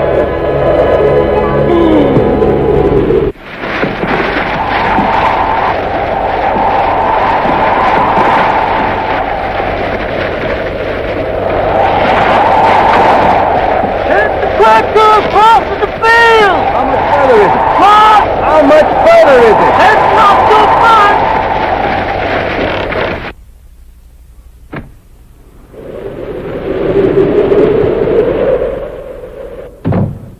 Here, let me help you with your coat. Be careful, Maria. The doctor says he's hurt. Now what have you done with yourself? He's scalded with boiling water. Let me see. It is nothing. Aye, that is bad. Fix it easily. Oh.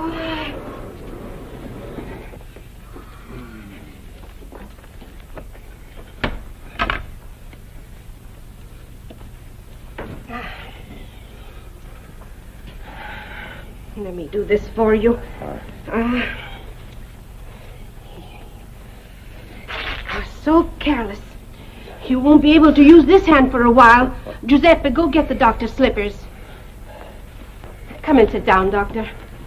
Where's Angelo? Upstairs? No, he went out. Only Bianchi came for you.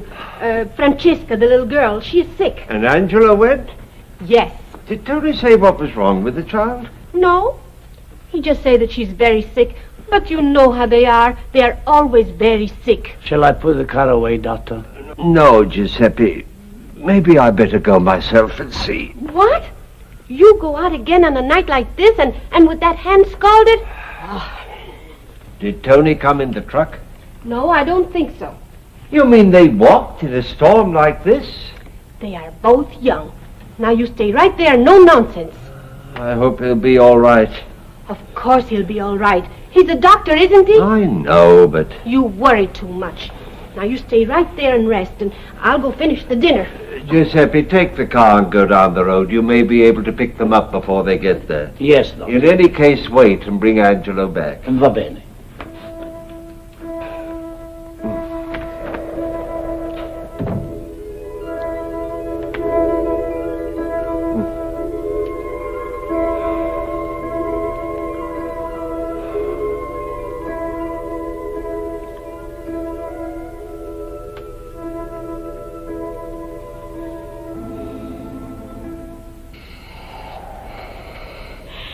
Will he never come?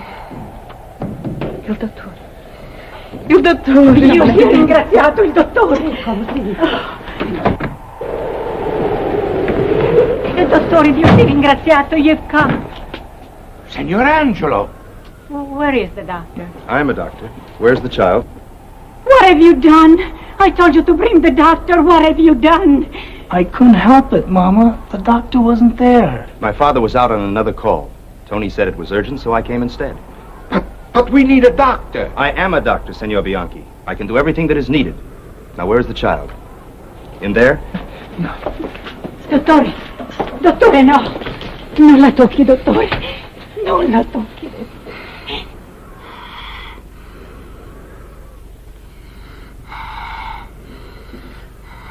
My baby. My baby. Just a minute. Let me look at it. No.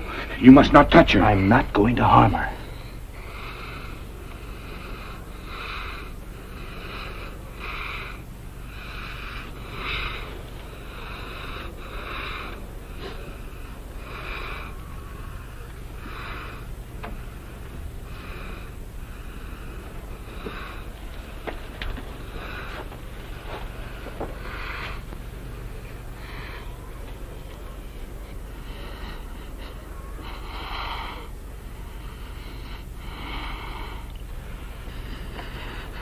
The child is very sick. I'll have to be quick if I'm to save her.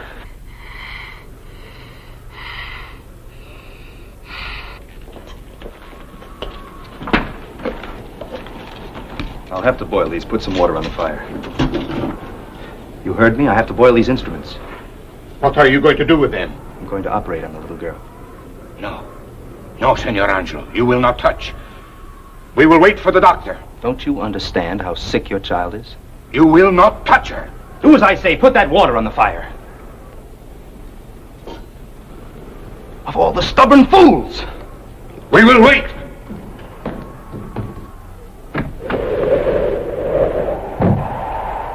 Giuseppe, what are you doing here? Where's my father? He's sending me with a car to take you back. Go back and get him. Tell him these fools won't let me operate and it's a matter of life and death. Now hurry!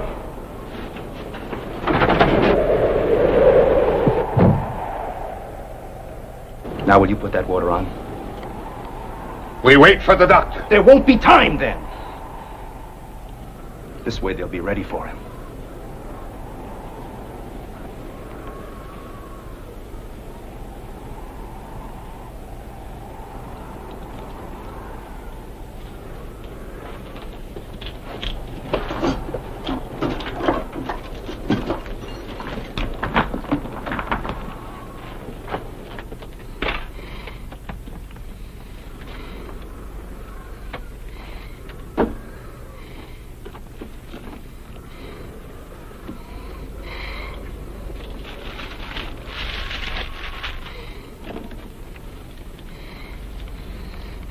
Since you're too stubborn to let me help you, pray.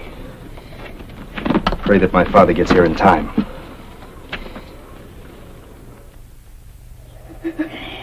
prego, Madonna Santa, un miracolo. Ti prego. È una nonna che ti prega. Oh! My baby's going to die. My baby's going to die. Oh no. No, Giuseppe. No, no, non morirà, no. Vede. Signor Angelo, get out. I say you must not touch her. I can't wait any longer. You must not touch her. Stop, you fool! Your child is dying. 1 minute, 2 minutes, she'll be dead. Do you want her dead? Do you want to kill her? Il dottore! Ringraziato. Dottore.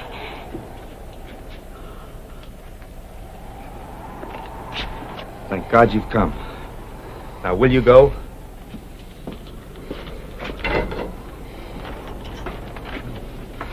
I'll have to be quick. It's diphtheria.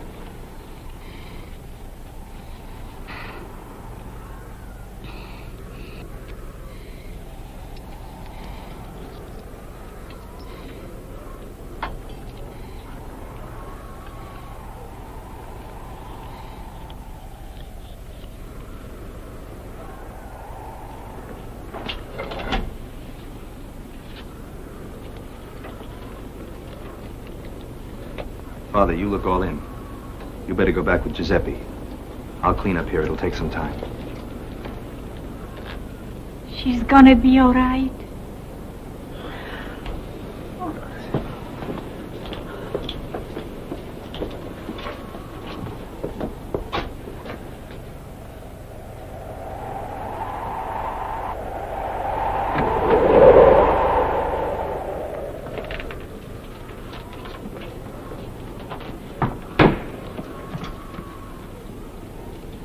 You'll have to see to it that the child has absolute quiet. You understand? Has Giuseppe come back with the car yet? No, Signor Angelo. Are you not going to wait for the car? No, it's probably broken down again. I'll be back in a few hours to see how the child is. My father's too tired to come. He's completely worn out. I'll have to come alone. You understand?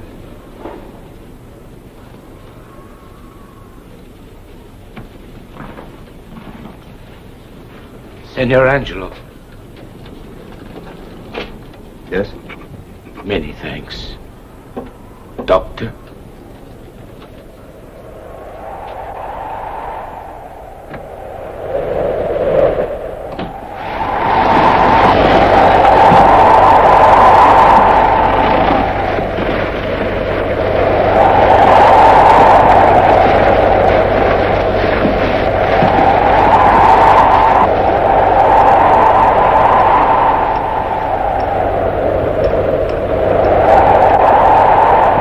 What's the matter this time, Giuseppe? It's the car again, Mr. Angelo. I can't start it. Where's my father? At the house.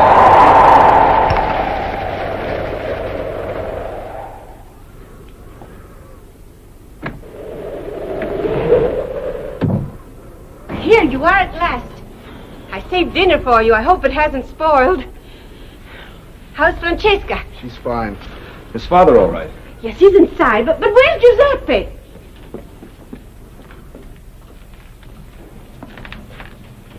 Are you all right, Father? Father? Huh? Oh, it is you, Angelo. Are you all right? Why, yes, I'm all right. Thank goodness. I was worried about you getting through that storm. Well, we worried about you, too. Didn't we, Maria? What happened to your hand? He scalded it at the Venturellis. Oh, it is nothing. How is it with the little Francesca? Oh, she'll be all right. I'm going back to see her later on. What is the matter with these peasants? A child choking to death for lack of a simple tracheotomy, and they wouldn't let me touch her. Thank goodness you showed up when you did. Another minute, and I'd have had to knock out that crazy Bianchi to save his own child's life. And when I saw the car was broken down, and you had to come back through that storm, What's the matter? Didn't Giuseppe bring you back? No. He never returned to the Bianchis after he took you home. I passed him a mile up the road. Why? What's wrong? The doctor hasn't been out. Not been out? You were with me, Father. What's the joke? What is this? I have been asleep here all the time. Ask Maria.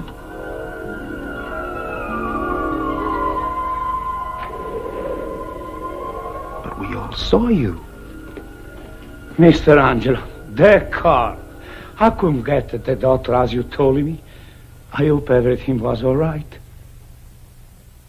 A man may well doubt what he sees with his own eyes, but when reliable witnesses give confirmation, it's difficult to disbelieve. Sir Angelo, there... The elder Dr. Maccabienti, however, didn't doubt this strange occurrence. He believed in the truth of the statement that he had made to his son. In the treatment of a patient, faith is often more important than medicine. It was enough for the good doctor that whatever the reason, one of his people had been saved. He didn't question, he accepted. Dr. Angelo did not as yet have this understanding. It puzzled and annoyed him to be unable to arrive at a scientific explanation.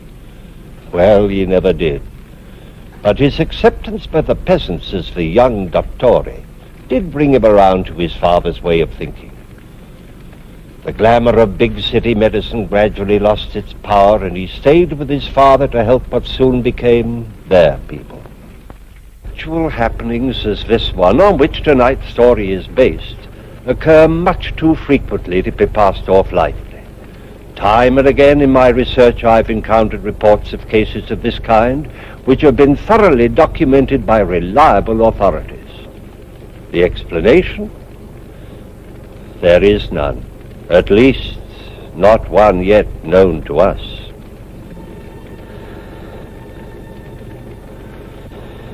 Please join me again for another journey into the world of the unexplainable that lies behind the veil. Good night.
Good evening. Tonight, I'm going to tell you another strange and unusual story of the unexplainable which lies behind the veil.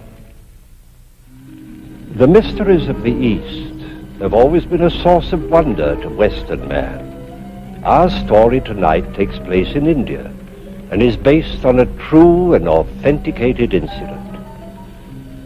Santha Naidu was born of average Hindu parents, but the time in which he lived was far from average. It encompassed a major social upheaval and a world at war. Yet even had these events not taken place, her life could never have been a normal one. Santha Naidu from birth was a child apart. A beautiful young woman died in August of 1927.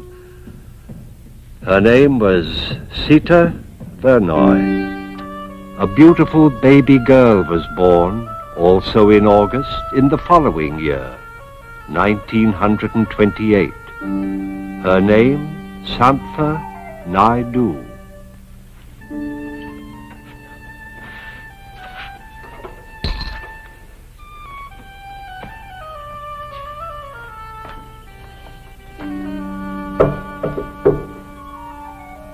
Rama, come in. Forgive me, Madame Naidu, but I would like to talk to you. about Santa. Of course, Rama. Sit down. May I get you something to drink? No, thank you. Madame Naidu, you must know how I feel about Santa. And she about you. You are one of her oldest friends. I remember the day your son, Carla, first brought me here. May his soul be at peace. Santa was just a baby. Since the death of Carla, she regarded you as her older brother. That is what I wish to discuss.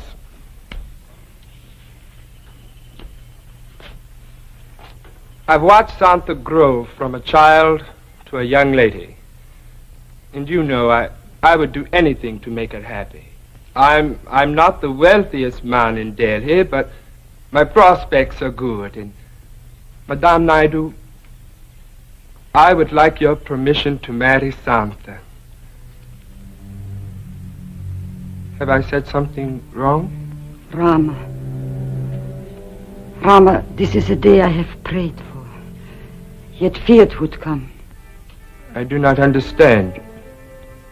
Rama, if I were to say to you, Santa is already married with a son. You mock me. Not in this life, in the previous one. Rama, are we not taught to believe it is only the body that dies at death? That the true self is in time reborn? Of course. Once, in a very great while, one is born with memory of a previous incarnation. And I'm afraid Santa is such a one. And the love she bore for her husband and son remains as strong as ever. To remember another life. But how can this happen? Who is to say? Perhaps it is proof that Nirvana is within reach of all. Why was I not told of this before? It's not something one speaks of freely. Not even to one as close as you. Oh, Rama, listen to me, my son. For her 5th birthday, I made her a little cloak, the color of flame. She cried when I put it on her. Why? Because her husband wished her to wear only blue. A 5-year-old child. I put the cloak away, Rama, and then I cried, because I knew nothing but sorrow would come of this. Are you saying she knew all this even then? No, not all. It came slowly. She recalled his face, their home, Mutra, where they lived, her son, and yesterday the name of her husband, Verneuil, Armand Verneuil. And now, what happens now? I'm preparing. Tomorrow we leave for Mutra. Rama! I did not know you were here. I wish to speak with your mother. What is wrong? Santa, Rama has come to ask for your hand in marriage. Rama, have you told him? Oh, Santa, you cannot really believe all of this, eh? It is true, Rama. I have a husband and son. But even if it is true, your husband will be an old man by now. And your son, he could be older than you are. It will be as you say. I have been away too long. Nothing but tragedy can come from this, Santa. It is the will of our Lord Krishna. And my name is Santa no longer. I am Madame Sita Verneuil. And my husband has need of me. Forgive me, Rama. I must make ready for my journey.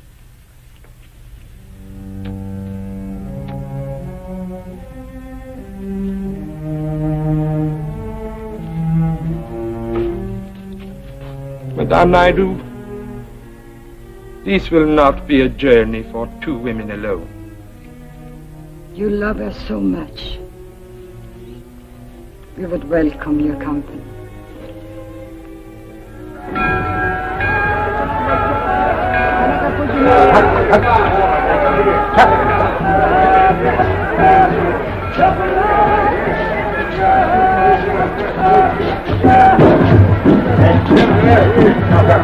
Wait here. I'll get the But cab. there's no need. My husband's house is not far. You know exactly where it is? Of course. It is the first house beyond the Curson Museum on High Street. Armand chose it himself to be near his work. Sandra, I would like first to say thanks for our safe arrival in Utah, and to pray that all goes well with you now. Very well. The temple of Dakashish is on the way, in the street of the silversmith. I prayed there every night to the Lord Krishna, that he might send me a son, and he answered me. Your son. What is his name? What a question, Rama. How else could I thank him than to give his name to my child?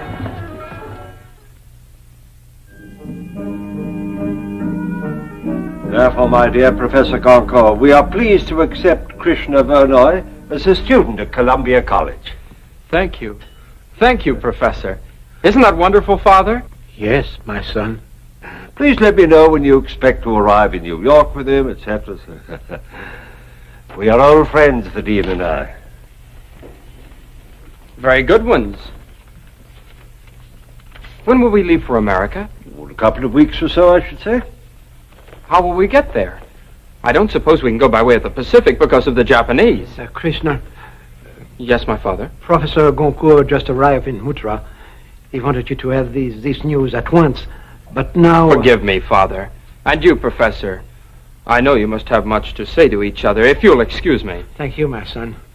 You will permit me to join you again later. I have so many questions. Of course. À bientôt. Oh, mon vieux, what is the matter? Nothing. It is not like you to receive good news with such displeasure. I didn't expect you so soon. I thought it would be another few weeks, a month perhaps. You worrying about sending him so far away? I can't do it, Charles.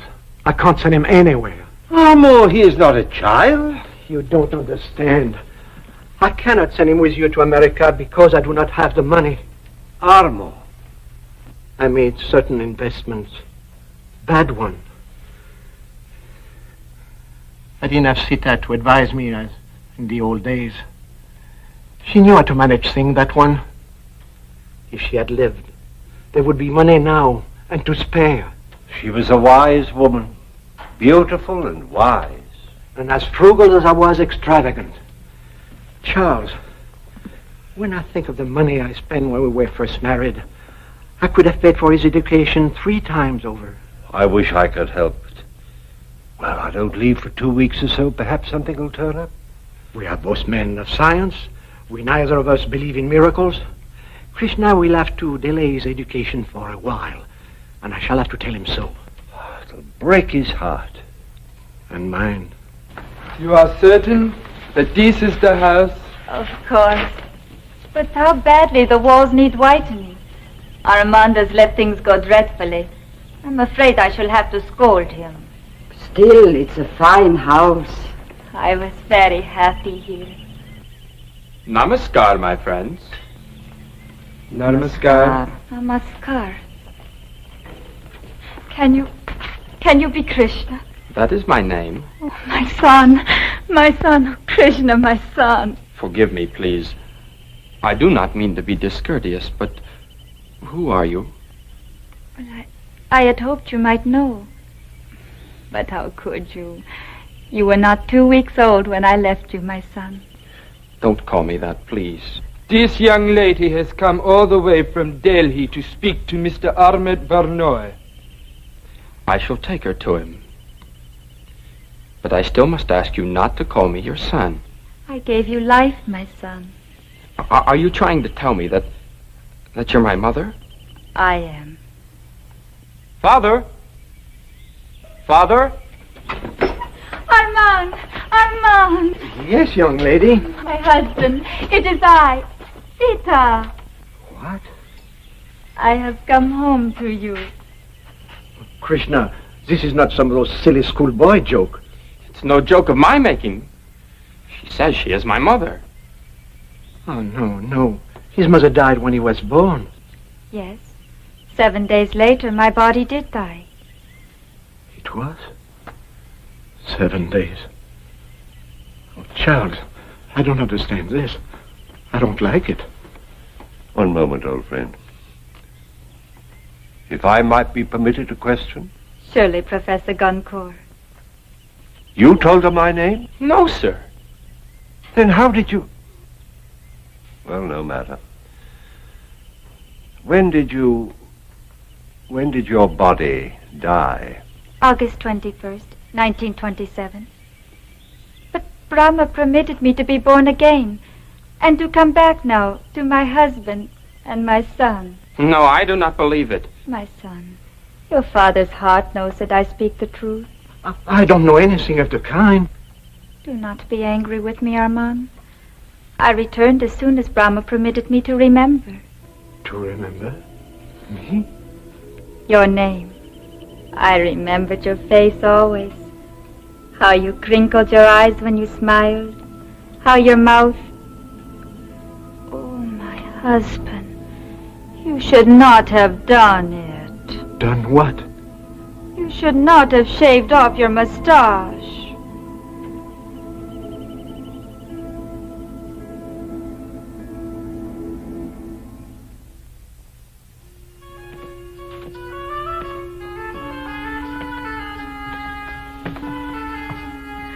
Armand, it's so beautiful. Well, thank you, my dear. You've changed it so much. Armand, you've changed this room all around also. You never let me move one of your ashtrays.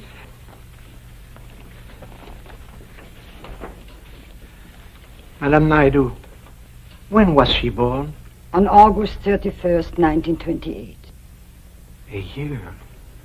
And 10 days after Sita died. Oh, it can't be. It is, Armand. I have been reborn. I loved my wife very much. I would like it to be as you say, but you're a child. I am Sita. No, you are not. My father, please tell her to go. Oh, Krishna, my son. I am not your son. What must I say? What must I do to convince them? Voyons, mon petit. Oiseau? Mon petit oiseau. What? Petit oiseau. You used to call me that. Your little bird. I did.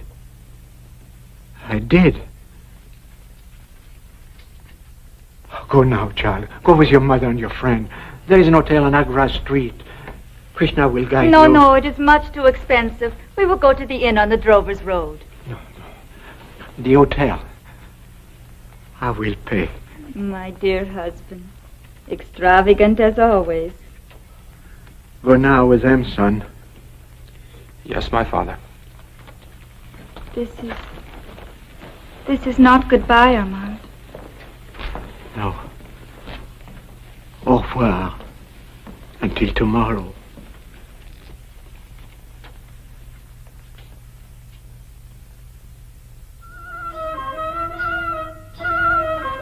I trust you'll find these rooms comfortable. May you rest well. I'm sure that we shall. Thank you, my son. Not at all, Miss Naidu. Madame Naidu and Mr. Mukherjee, good day. Good day, Mr. Lenoir.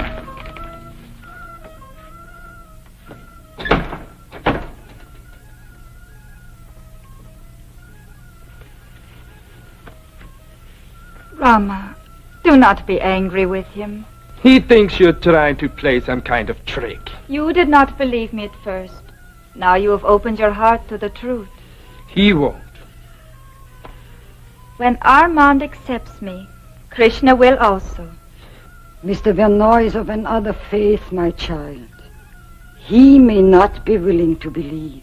He will. I know this. A woman has no husband who puts her aside. A woman has no son who denies her. I'm very tired. With your permission.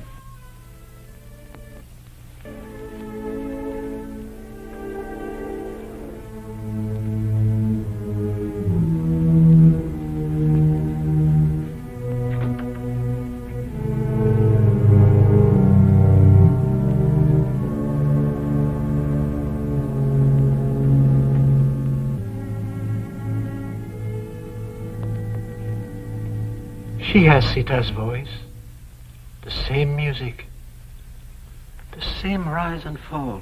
Oh, you just imagine that. Mon petit oiseau? I did not imagine that. It's a common endearment. In French, Charles. The girl speaks no French. Well, she could have heard the phrase somewhere.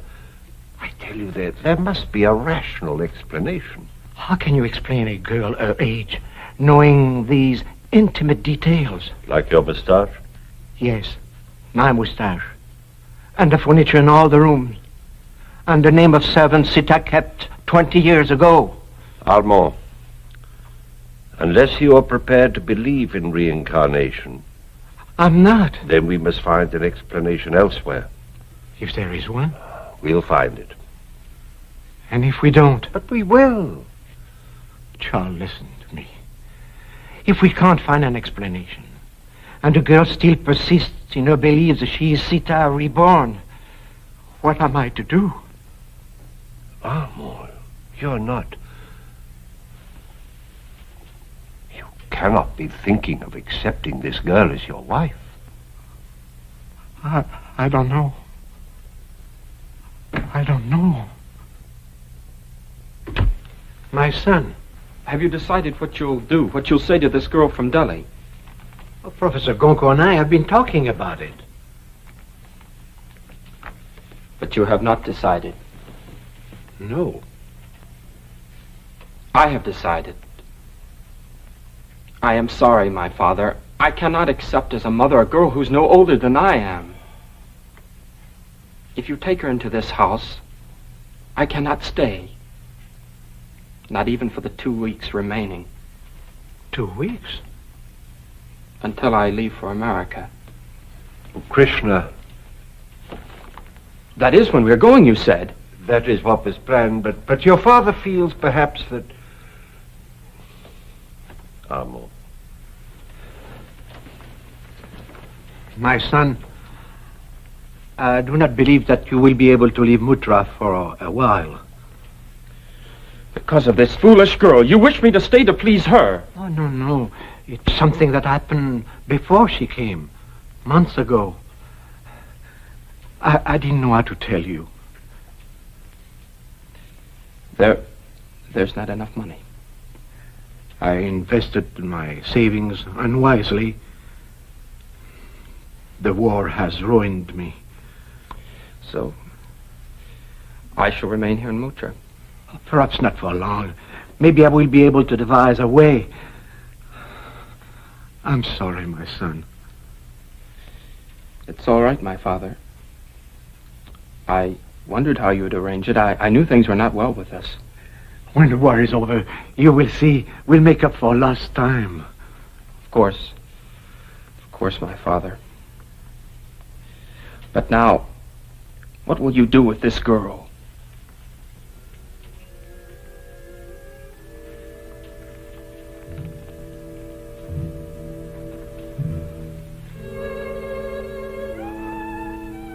I'll send her away.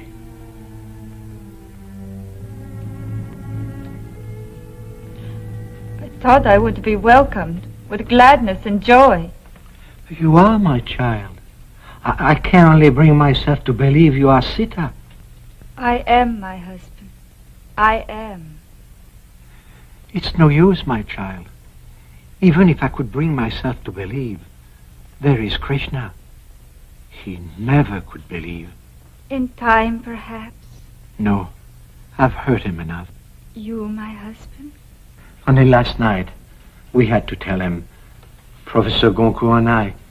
Krishna was to go to America with him to continue his studies at a great university. He's a fine student. Shows great promise. I can't send him to America.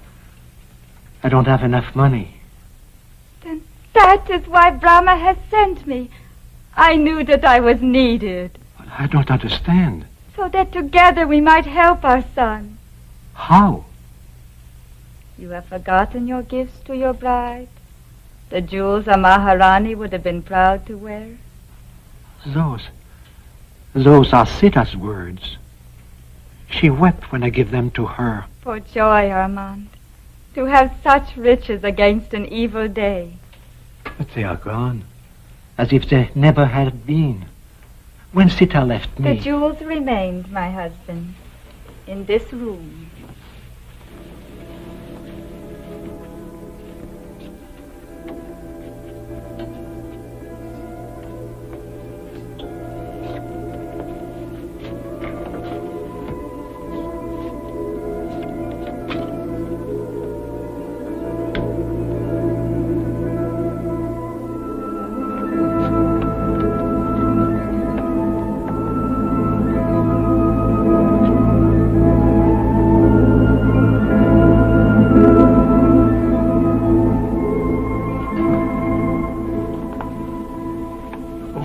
What can I say to you? Only what is in your heart.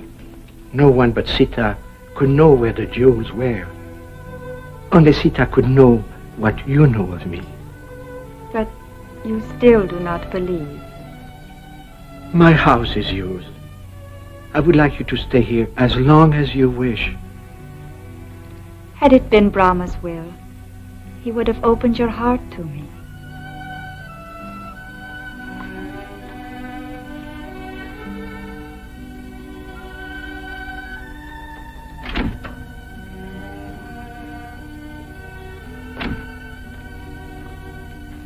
I just saw the girl leaving with her friend. Yes, she's on her way back to Delhi. And you're going to America, my son, with Professor Goncourt. What? But how? You said you have no money. I was wrong. Your mother just proved it.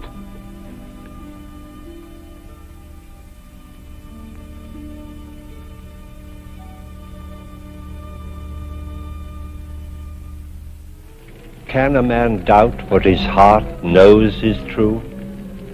Armand Verneuil was convinced beyond question that this child was his wife. But he was a wise man, as Santha was wise beyond her years. And their decision to part, this time forever, undoubtedly avoided future unhappiness for all concerned. As yet, we have no understanding of how incidents of this kind occur. Perhaps there is a reason for our not understanding. Please join me again for another journey into the world of the unexplainable which lies behind the veil. Good night.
Good evening. Tonight, I'm going to tell you another strange and unusual story of the unexplainable which lies behind the veil. Tonight's story is again based on one of those true but utterly unexplainable happenings which occur time and again from country to country and from age to age.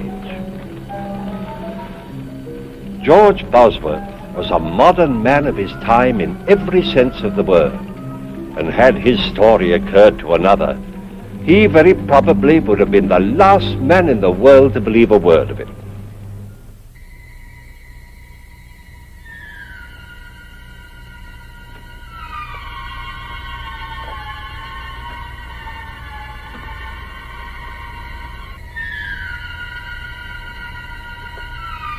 Hart Bosworth had had a busy day, and now, as the last customer left his shop, he prepared to close for the night.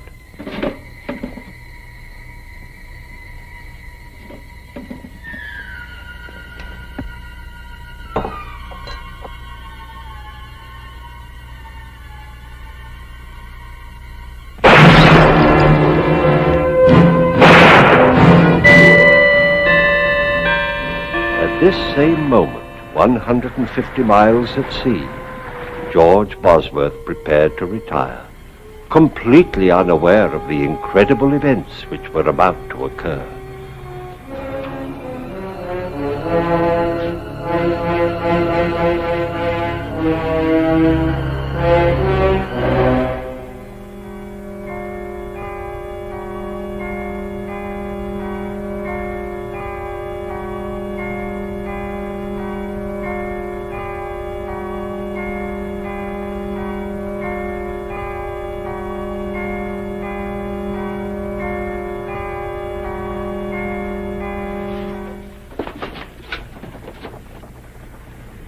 Captain! Captain! What is it, Mr. Bosworth? Captain, I've got to get back to England immediately. I'm afraid that's quite impossible, sir. Oh, please. I'm afraid something's happened. Are you ill, Mr. Bosworth? No. Well, yes, maybe. I don't know. I can't explain, Captain, but I must return at once. Mr. Bosworth, we're 150 miles from Dover, and I have a schedule to maintain. If I were to turn round and go back without good and sufficient reason, I would in all probability lose my position. But this is an emergency. There are rules and regulations covering all emergencies at sea. Perhaps if you could tell me why... Well, I think my brother is... I can't tell you, Captain. It's terribly important. I'm sorry, Mr. Bosworth, but I can let you off at Ostend. There you can make connections with another ship and be back in England by tomorrow morning. What time will we dock? We should be there within the hour. I pray God, Captain, we're not too late. Bullet wound through the arc, fired at close range. Man's been shot. He's dead right enough. From the looks of things, nothing has been taken except money. Cash drawers empty. Which leads me to deduce that the motive for the crime was robbery. Got that, Orton? Yes, sir. I checked the Bosworth house. George isn't there. The place is shut up tight. That's odd. Him and Art usually close the shop together. Are you sure you heard the shots at 9:45? Right you are, Chester. 9:45 exactly. Just a minute, Bertha. A little less familiarity, if you please. This here is official police business, and I'm here in my official capacity. Until I've solved this crime, I'll trouble you to remember that I'm a sergeant in Her Majesty's Constabulary. Oh, I am sorry. From now on, I'll remember, Chester. Sergeant. You may proceed, Mrs. Clink. Well, I just put the kettle on. I always makes us a pot of tea in the evenings, just before retiring, as you might say. You know how Alfie likes to get to bed early. Yes. Get on with it. Well, I'd no sooner touched the kettle to the stove when I heard the shots. So I said to Alfie, that sounds like shots. And Alfie said, no. So I said to Alfie, them was shots. And Alfie said... Never mind what Alfie said. What did you do? Well, the only light that was on was in Art Bosworth's shop. So I run down here to see if he'd heard them too. Imagine me horror and surprise to find poor Mr. Bosworth lying there in a pool of blood. Aha! And whose blood would you say it was? How long would you estimate this was after you first heard the shots, Mrs. Clink? Couldn't have been more than 5 or 10 minutes. Thank you very much, Mrs. Clink. That'll be all. But I haven't finished. If you've anything more to say, you can make a statement at the police station. But I know who done the murder. Mrs. Clink, you saw the murderer? Yes, I did. I see. Now, Just a minute, Constable. I'll handle this. Now then, Bertha, why didn't you give us this valuable information before this? I was about to, until I was so rudely interrupted. Are you insinuating that I was rude? Sergeant, may I suggest? The murderer? Huh? The murderer? Oh, yes. All right, Mrs. Clink. The name, if you please. His name is Albert Ketch. How do you know that, Mrs. Clink? I saw him. Just as I got outside, I saw him run from this very shop, as though the old devil himself was after him. Are you sure? My sight's as good as yours, Chester Wilmore. Sergeant, shall I round him up? Why, yes, Constable, do that. And see if you can find out what become of George Bosworth. Why not ask Mrs. Clink, sir? I'm sure I don't know, Constable. But why not ask Miss Julie Westcott? She's his fiancée. She ought to know. I'll do that, Mrs. Clink. All right, now, off with you. Home, all of you, if you please. This here shop will be closed till further notice. Move along, please. Now then, Albert, why don't you confess and save us all a lot of trouble? All nice and tidy, eh? Because I didn't shoot Art Bosworth, that's why. Aha! How do you know he was shot? You told me. Oh. What were you doing in the apothecary shop at that time? Well, I was there to collect a debt what was owed me. What was the debt for? Well, you see, I do a bit of carpenter work in my spare time, being handy with my tools, as you might say.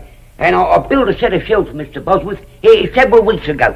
And it took you several weeks to get paid? Well, there was a slight misunderstanding between us, as you might call it.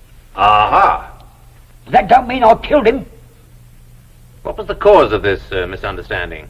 While I was building the shelves, a case of his medicines got broke. Bosworth got terrible excited. Claimed I'd done it careless like. Said they was worth more than the shelves and he wouldn't pay me. And so you killed him? That's not true. I don't even own a gun. A likely story. Why, I wouldn't be surprised if you wasn't doing a bit of poaching in your spare time.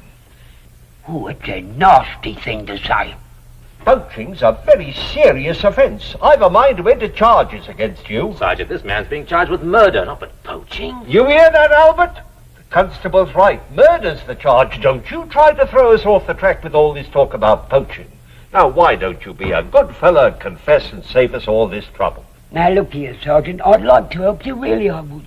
But you know I'm not the kind of man who'd kill a chap in cold blood. Albert Ketch, you're making it very hard for us. Very well. If you won't cooperate, we'll have to drag it out of you. Start all over again.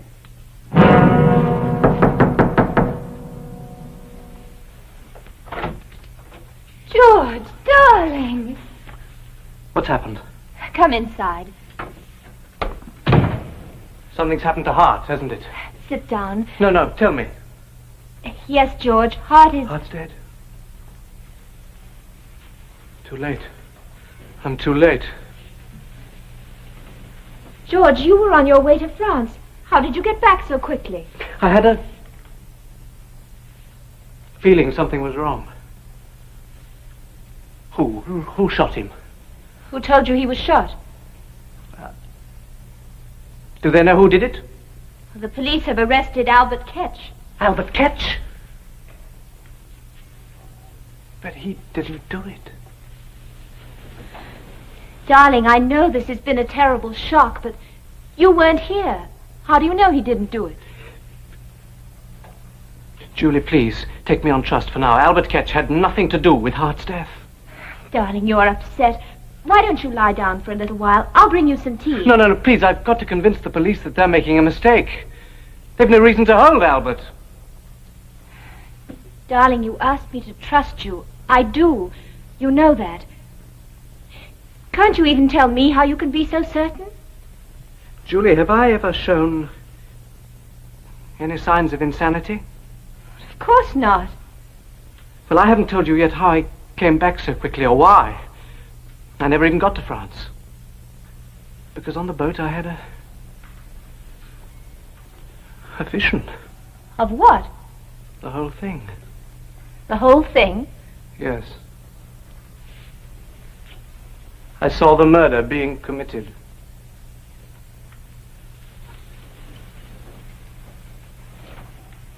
George, tell me exactly what you thought you saw. Well, I was washing, getting ready for bed, and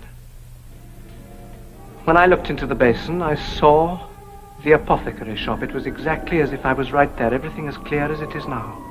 You must have been dreaming. No, I saw Hart by the shelves.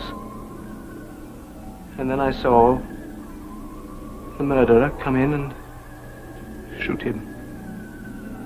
You saw the murderer? Who was it? I don't know. But it wasn't Albert Ketch, I'm sure of that. George, you can't tell anybody this. But I must. Ketch is innocent. Julie, you believe me, don't you? What difference does it make whether A great deal of difference to me. George, I believe you because I love you. If you tell this story to the police... No, that's a chance I must take. That's a chance you must not take. But they'll hang Ketch. Listen to me, George. There's nothing you can do. If Ketch is innocent, he has nothing to fear. But you... If you tell this fantastic tale to the police, you'll be ruined. Julie, a man's life is in danger. How can I think of myself? Well, then think of me. You know they won't believe you. At best, they'll call you insane. And how will I feel? Hearing people talk behind your back, pretending I don't hear them, whispering? Julie, Think this of is not... Hart. You know how he worked to build up the shop? Will you let all his work go for nothing? Well, that's what'll happen. Do you think people will do business with a man who sees things? I'm sorry, Julie. Whatever anybody thinks, I've got to try.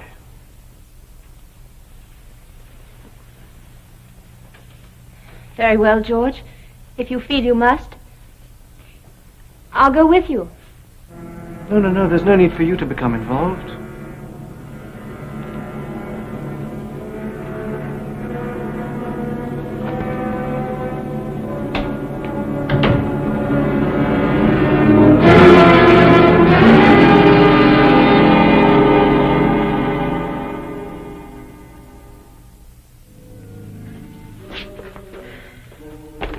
Nothing back there, sir. Oh. Well, in that case, we'll have to continue our search in here. Ah, Mr. Bosworth, sir. Allow me to offer my condolences in this horrible tragedy. Thank you, Sergeant. They told me at the police station I'd find you here. May I ask what you're looking for? Clothes, Mr. Bosworth, clothes. And have you found any? Almost. But don't you worry, sir. We have the fiend what done this foul deed. If you mean Albert Ketch, Sergeant, he didn't do it. Why do you say that, sir?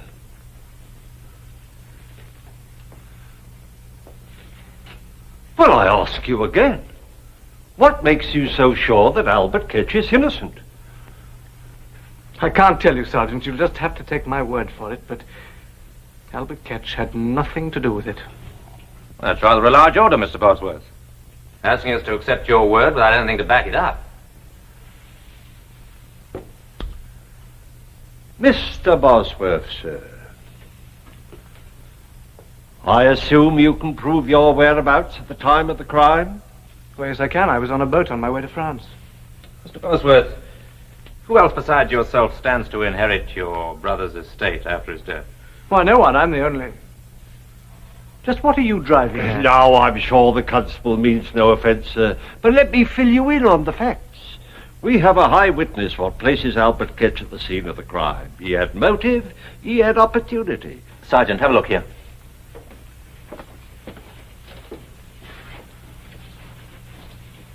Looks like an O. It's a bullet hole, I think. Have I your permission to... Help yourself, Constable.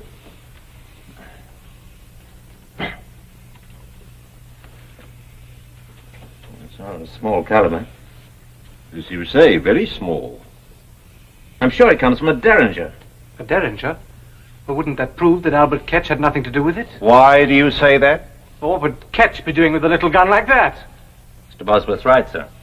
It's hard to accept the fact that Albert Ketch would be in possession of a derringer. Unless it was deliberately given to him by somebody. Now look here, Constable. Derringer. Oh, you refuse still to tell us why you think Albert Ketch is... Why do you say innocent? I can't tell you, Sergeant. I'll submit a possibility to you, Mr. Bosworth. I'll submit it's possible you needed money badly enough to want your brother out of the way. I submit that your insistence on Albert Ketch's innocence may very well be more than just a desire to see justice done. And what do you have to say to that, Mr. Bosworth? Nothing. Am I under arrest? Not as yet, but I shall have to ask you to remain within call.